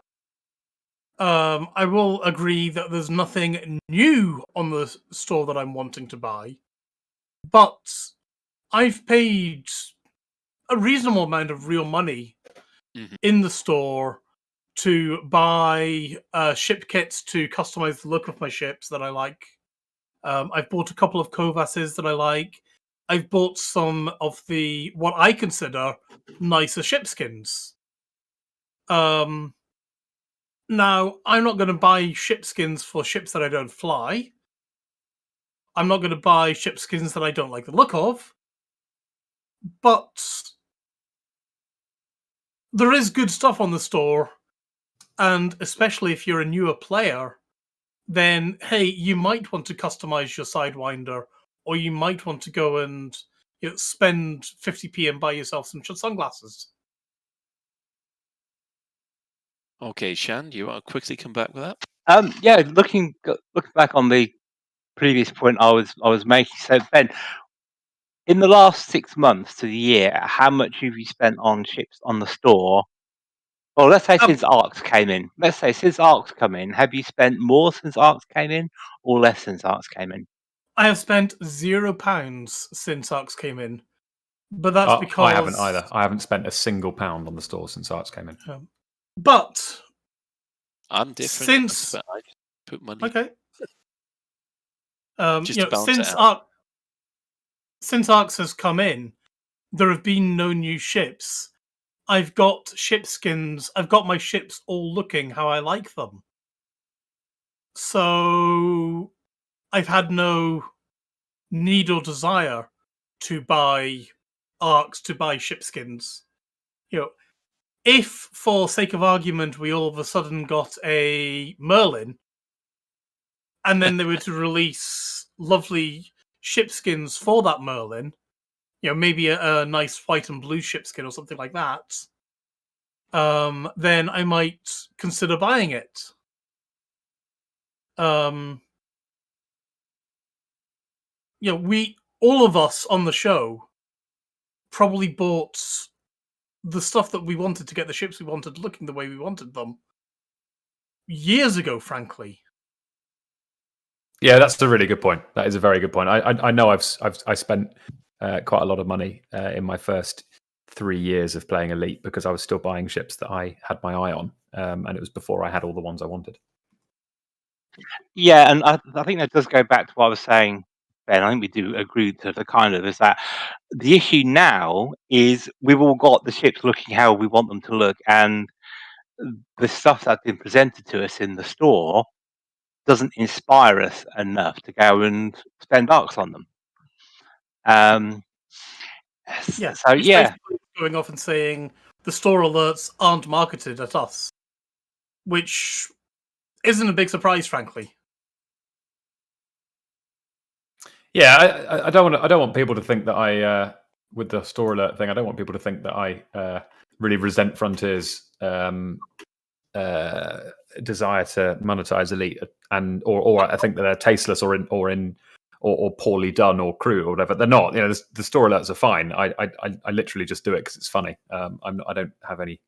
I don't have anything against Frontier. If we were new players, just into Elite, just signed up to the newsletter and things like that, and all of a sudden I was like, "Oh my god, I've just got my Mamba! Wow, that's a really cool ship skin for the Mamba. Take my money." Yeah. But we're not there.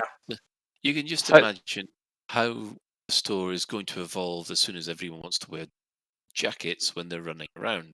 Oh god, yeah. Base. Oh god, yeah. So there we go. I mean, it's in downtime, and I'm afraid I'm going to have to bring this discussion to an end because one more, Colin. One more question to ask. Right, in that case, Colin. I'm going to cut something from the other bits. No, one thing. Quick survey: submodel or in-game store model? Just answer that, each one of us. Okay, in-game store. Same microtransactions. I would actually go for a sub. I would. My attitude to Elite and and video games in general is that I would rather when I play Elite, I play quite a lot, and I would be very, very happy to pay 10 or 12 or 5 or whatever it is quid a month to play Elite and have all of the cosmetics completely in the game's existing economy, with none of the restrictions and separation that currently exist. And also I would quite like it if, you know, I felt like as a continuing subscriber that I was a very valuable customer.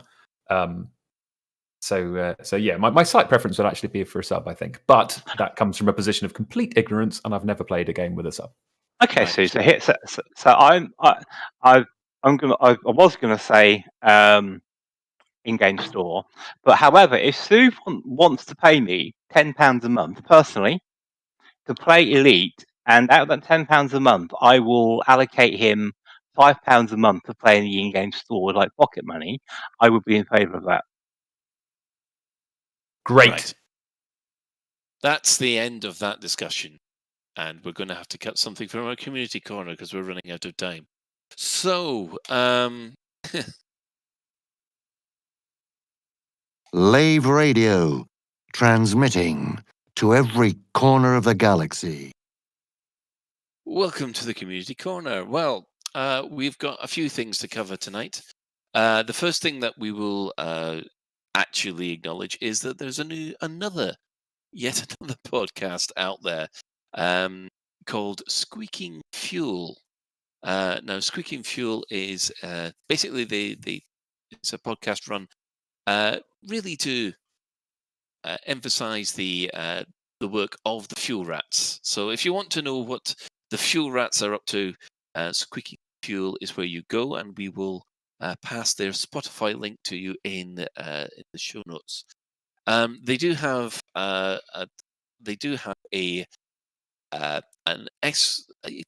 episode this week about someone has discovered a rather Eve-like exploit that is happening to new players at the moment. So we'd recommend that you go and listen to that and make your mind up to to what's going on. All I can say is it's very Shan-like, but we won't take away any of their thunder. So we'd recommend. It's actually Shan. It's actually Shan. The Squeaking Fuel have broken the story that Shan exists and is a bad influence. Okay. Next up, the Buckyball Racing Club has presented their next big event, which is the Thargoid Structure Scramble. There's been an increase in Thargoid activity after an encounter with the Thargoids in the Coalsack Nebula, where they'd not been previously seen. So the Canon Research Group want to check to see if there's been any changes in known Thargoid areas, in particular where there have been any changes with Thargoid sites. So, on the way back from the Pleiades Nebula to Vareti, a member of the research team stopped in at Rebuy Prospect to make a few repairs to the ship after getting a bit close to a P-type anomaly.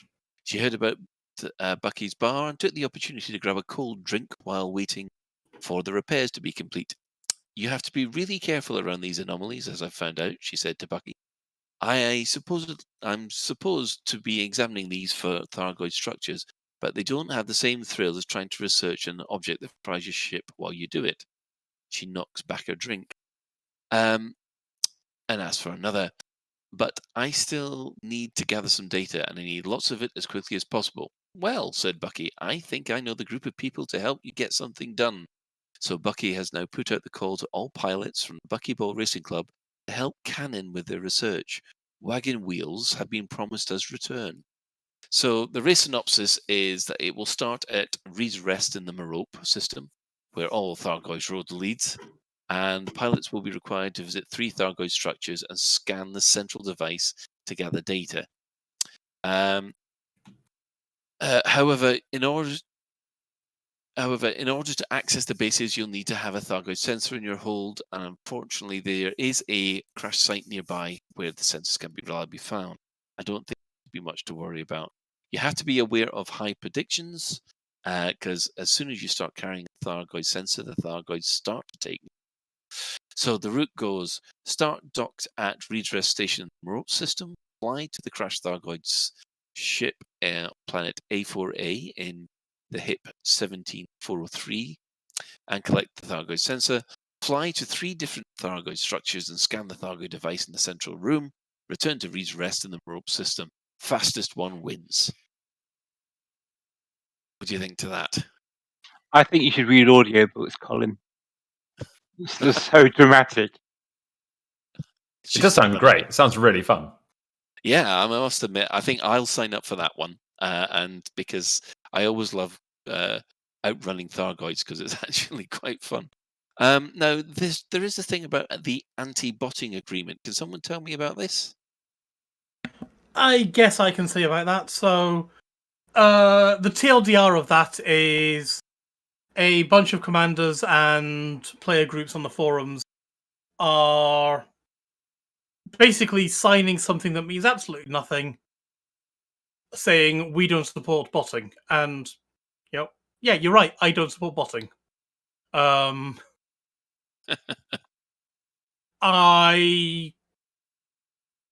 hope it draws Frontier's attention to how many players feel that bots have a problem. I hope it does. I hope it raises attention that it would be nice if we actually could see Frontier taking actions to reports of botting.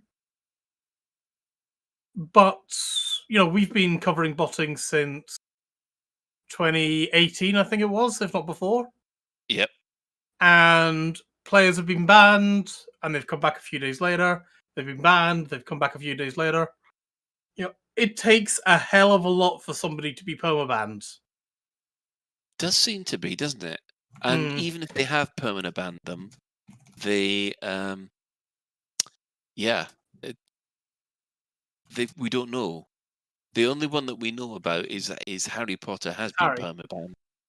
But and even then, he's not actually perma-banned. He's just locked into sort of play with myself zone kind of thing. Yeah. I love that was done. I love that so much. It's so brilliant. Frontier, you are heroes. That is absolutely the correct way to deal with complete pillocks. Thank you so much for doing that. But you see, the thing is, the only reason we knew that happened to him was because he kicked off on the net. We never heard from Frontier that had happened. And neither should you. I don't know. I don't agree with that. Somebody raised a very good point that you need to But it's I think not it was enough. me. Yeah, what am I saying? Yes, they should have. Yes, they It should wasn't you. It wasn't you. It's somebody else. And Yes, it was they in should. contrast to what you just said. It was the idea that it is not enough that justice is done. Justice needs to be Yeah. seen to be done. I was trying to be nice, but yes, they should have put a ban alert in the newsletter. Ban alert! Alert! I would love to see a comment from Frontier saying, this week we banned 5,000 players because of infringing our terms and conditions. I mean, other games do it. Like Yeah. I've seen communications from other studios saying, "Guess what? We banned this many people for doing these fucking stupid things." Like, guess what? If you do it, you're out. Like, You don't have it's to not. say who It's they not are. beyond the wit of developers to do this. Just a shame it takes Frontier 3 years to do something that should have been done in the first week, really. But that's Yeah. the story. That's another story, yes. He was an extraordinarily special case because he was so vile, very publicly so in a way that a lot of nefarious. Sorry. Very nefarious, even. Yeah, the stream sniping and the stuff he did with streamers and stuff, just spectacularly awful in a way that most some of the stuff he did cheaters or with griefers aren't. female streamers is horrendous. being. Yeah, right. Not just as Well, we're moving away from that now because I think we know that he's been removed. Well, not permanently from the game, but he's shadow banned. Yeah, he's shadow banned.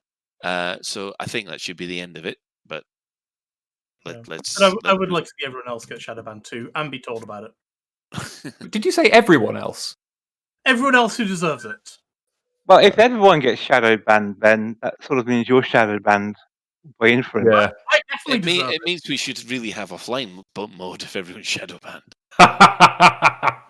But let's not go there because that's something that they promised if the game does get sunset. I hope they remember.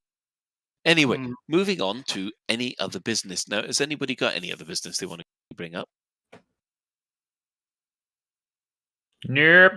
I don't think so. I'm just trying to rack my brain because I know last time. Oh, one more thing. Sorry. Was that about the main discussion by any chance?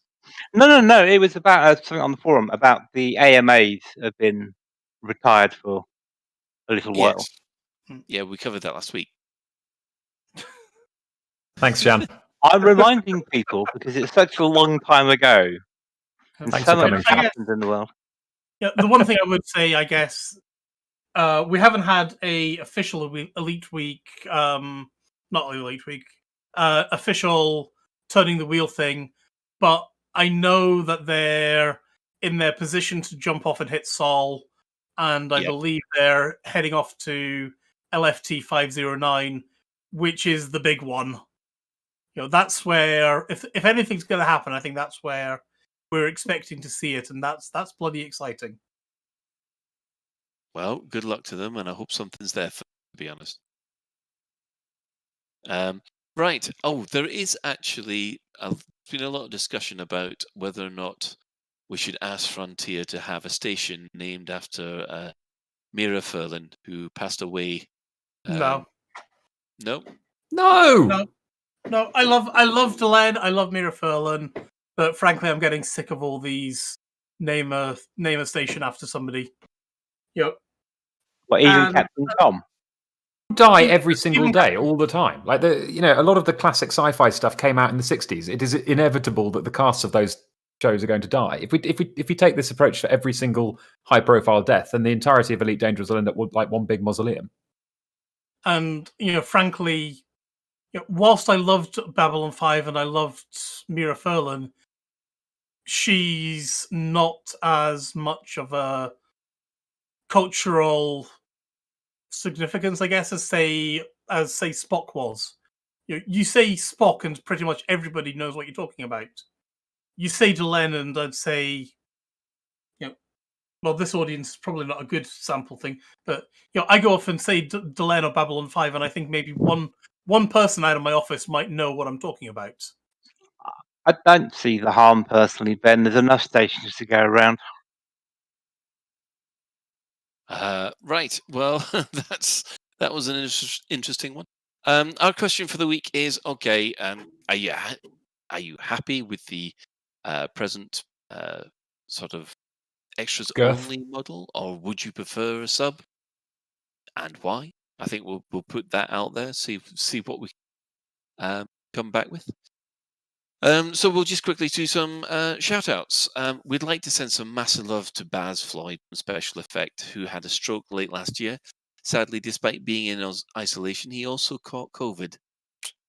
We're glad to say that he's still, even though he's still in hospital and still has a long road ahead of him, he is on the mend. He's already beaten the COVID, regained his facilities, and we'd also like to send our love to his partner, Ali Hilborn, been standing by him all this time. It's good to see that Baz is heading in the right direction.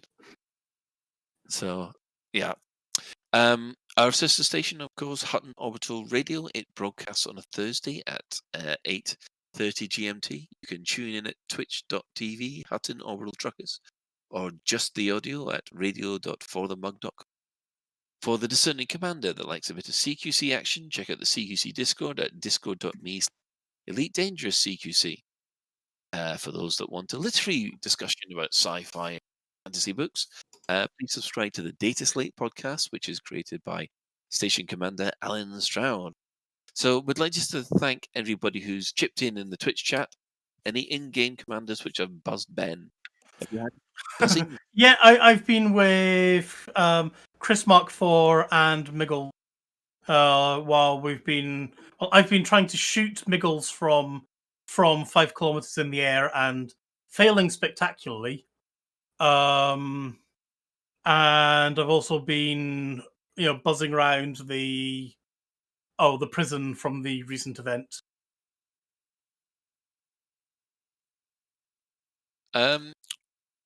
Right. Well, in that case, I'm going to call it. So that's it for another episode of Lave Radio. Oh. Look at my carrier. Don't go to Meagles's. My carrier is more welcome. Anyway, Colin, you're saying?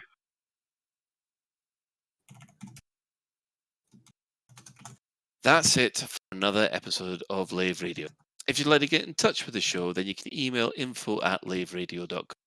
Hit us up at facebook.com/laveradio, tweet us at Lave Radio, and you can join our Discord server by going to discord.io/laveradio. We also have a TeamSpeak server where commanders come to hang and chat, which you can find at teamspeak.laveradio.com. Do get in touch if you have any questions or if there's anything you'd like us to discuss in a future episode. Lave Radio is recorded live on a Tuesday evening at 8:30 and streamed out at laveradio.com/live. So thanks to Shan, thanks to Ben, and thanks to Suverine. And a special thanks goes to Commander Ventura, who's doing our tech this evening. So until next time, Commanders, fly safe. And if you can't do that, fly dangerous.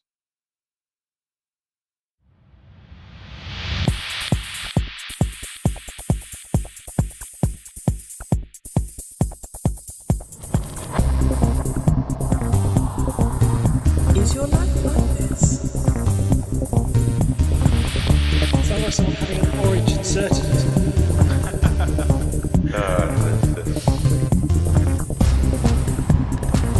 Need a safe word. Space can be done.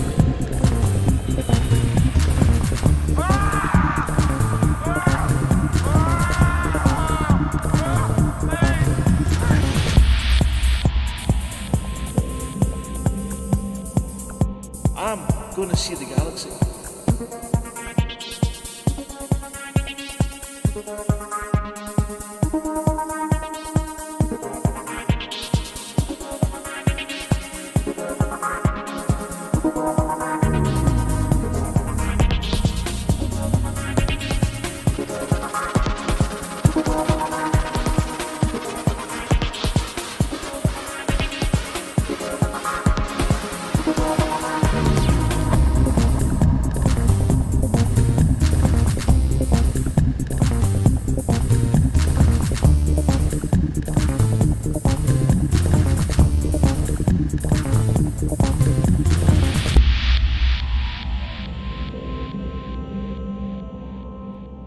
Ah, damn it.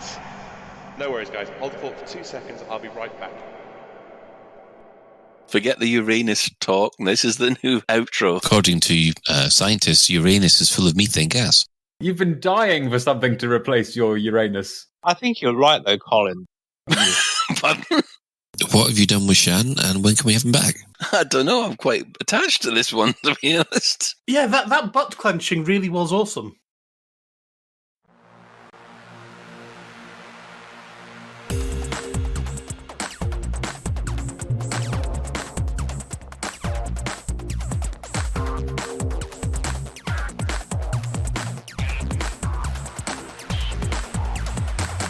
Galnet News Digest, 2nd of February 3307. We read the news, so you don't have to. In this week's news, Serene Scandal rocks Empire. Taking advantage of minors. Poking the Thargoids. All you ever wanted to know about vehicles. Serene Harbour Scandal set to rock Empire. Which is the bigger scandal? That the Imperial Internal Security Service is using unlicensed secret torture facilities in a system outside Empire jurisdiction? That the torture facility allowed dangerous neo-Marlinist terrorists to escape? Or that someone of high rank and security clearance within the Empire appears to be implicated? On Thursday last week, a Mayday call was received by Commander Elsa Solomon. This is an emergency broadcast on all frequencies from Serene Harbour.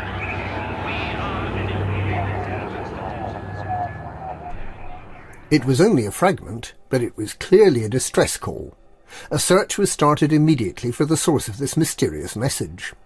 There was little to go on other than that the source of the message was an uninhabited system within 80 light-years of Swoyles XX-D C1-30. A few hours later, a second intercepted message was reported. Welcome to Serene Harbour. 56 decimal, 4 latitude. Negative 8 decimal, 3 longitude. Theta 7. With thousands of commanders searching all the star systems within a bounded volume of 2.1 million cubic light-years, it was a relatively, and surprisingly, short time before the source of the transmissions was identified. By the time the second message was received, commanders were already investigating the now-abandoned prison camp, which is in the RCRA sector AF-A D42 system, on planet B3.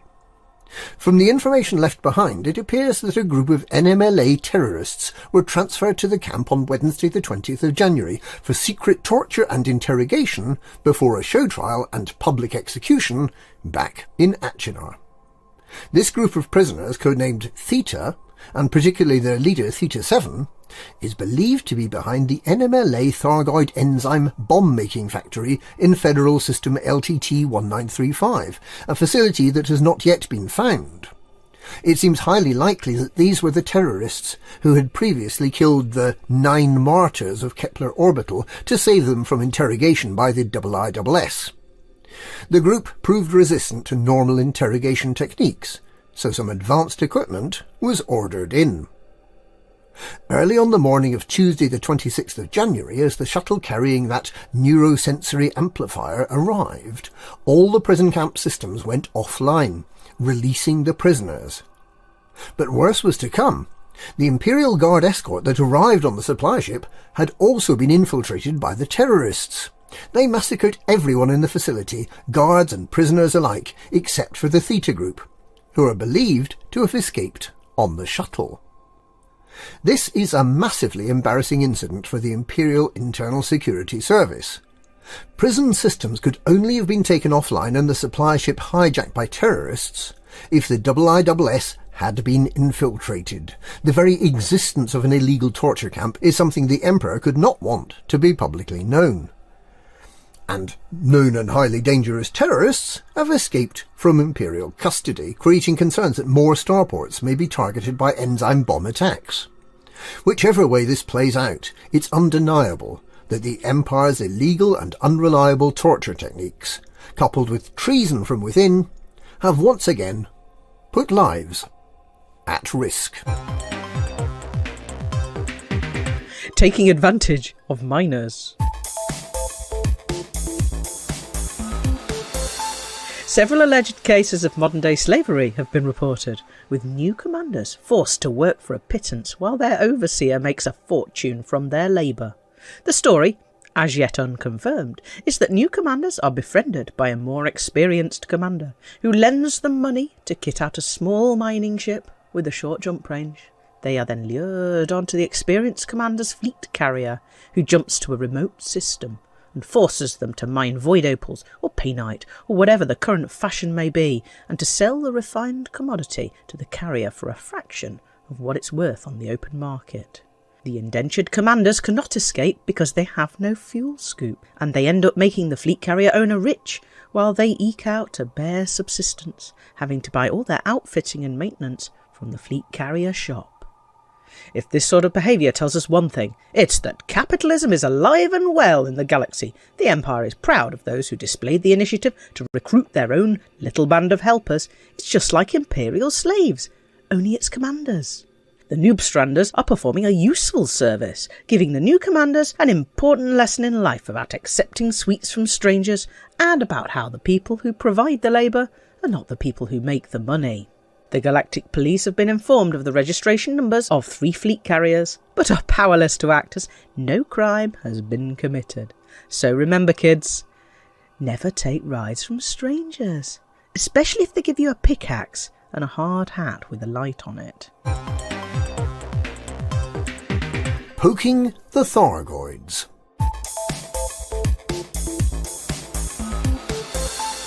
The Buckyball Racing Club has decided to further the cause of the Anti-Xeno Initiative by making the Thargoids so angry that they attack again. The way the tedious time trial tearaways plan to achieve this nail in the coffin of galactic peace is by encouraging its members to infiltrate the Thargoid surface bases, or crashed motherships, or whatever they are, and scan the mysterious Thargoid structures at their heart. This work is allegedly being carried out on behalf of Canon Interstellar Research. However, when we approached a representative from Canon, all he'd talk about was something called Gnosis Unnatural Cheese. So it's unclear whether the time trial has Canon's blessing. It certainly does not have the blessing of Tharg the Mighty, and hostile her predictions are a certainty. The Buckyballers claim you need a Thargoid sensor to get into the Thargoid ground bases, which wasn't the case last time Galnet News Digest sent a reporter out to check. In any case, not collecting a Thargoid sensor to carry around will get you disqualified, and carrying one will make you an instant enemy of any Thargoids you meet. We'll see what fallout there is when the time trial finishes on Valentine's Day, 14th of February. We're predicting there won't be any love lost that day between humans and Thargoids. Meanwhile, the Anti-Xeno Initiative has launched a range of wearable anti-Thargoid propaganda, prompting Simguru Pranav Antal to launch a competing range of "Surrender to the Thargoids as long as we've uploaded our consciousnesses to the Sim archive first" leisure wear. One of the ranges of clothing is not expected to catch on. All you ever wanted to know about vehicles. We're almost out of time for this bulletin, but we have just enough time to tell you everything you need to know about vehicles. Can you drive your SRV over pedestrians? Will it hurt or even kill them? Absolutely, on both counts. Can ship-launched fighters be used against ground targets? Yes! Will the ship HUD be changing? No. Will ships be able to drop anti-personnel bombs or missiles? Nothing you don't already have in your ship's arsenal. How will night vision work? You'll be able to see at night. If I'm flying a ship, can I lock on to someone on foot on a planet? No. If I am on foot, can I lock on to someone flying a huge great ship above me? with some weapons, yes. Can we engineer our SRVs? No, you can't. Can we jump out of a hovering ship? No, you can't. If there are 3 commanders in a ship, can one fly a ship-launched fighter while the other 2 land, and then one deploys an SRV and the other exits the ship on foot? Why, yes, that's exactly what you can do. Apart from the SRV, will we get any new sorts of surface vehicle? And that's the end of this week's Q&A. Join us next week for more detailed answers. And that's this week's Galnet News. Galnet News. We read the news so you don't have to.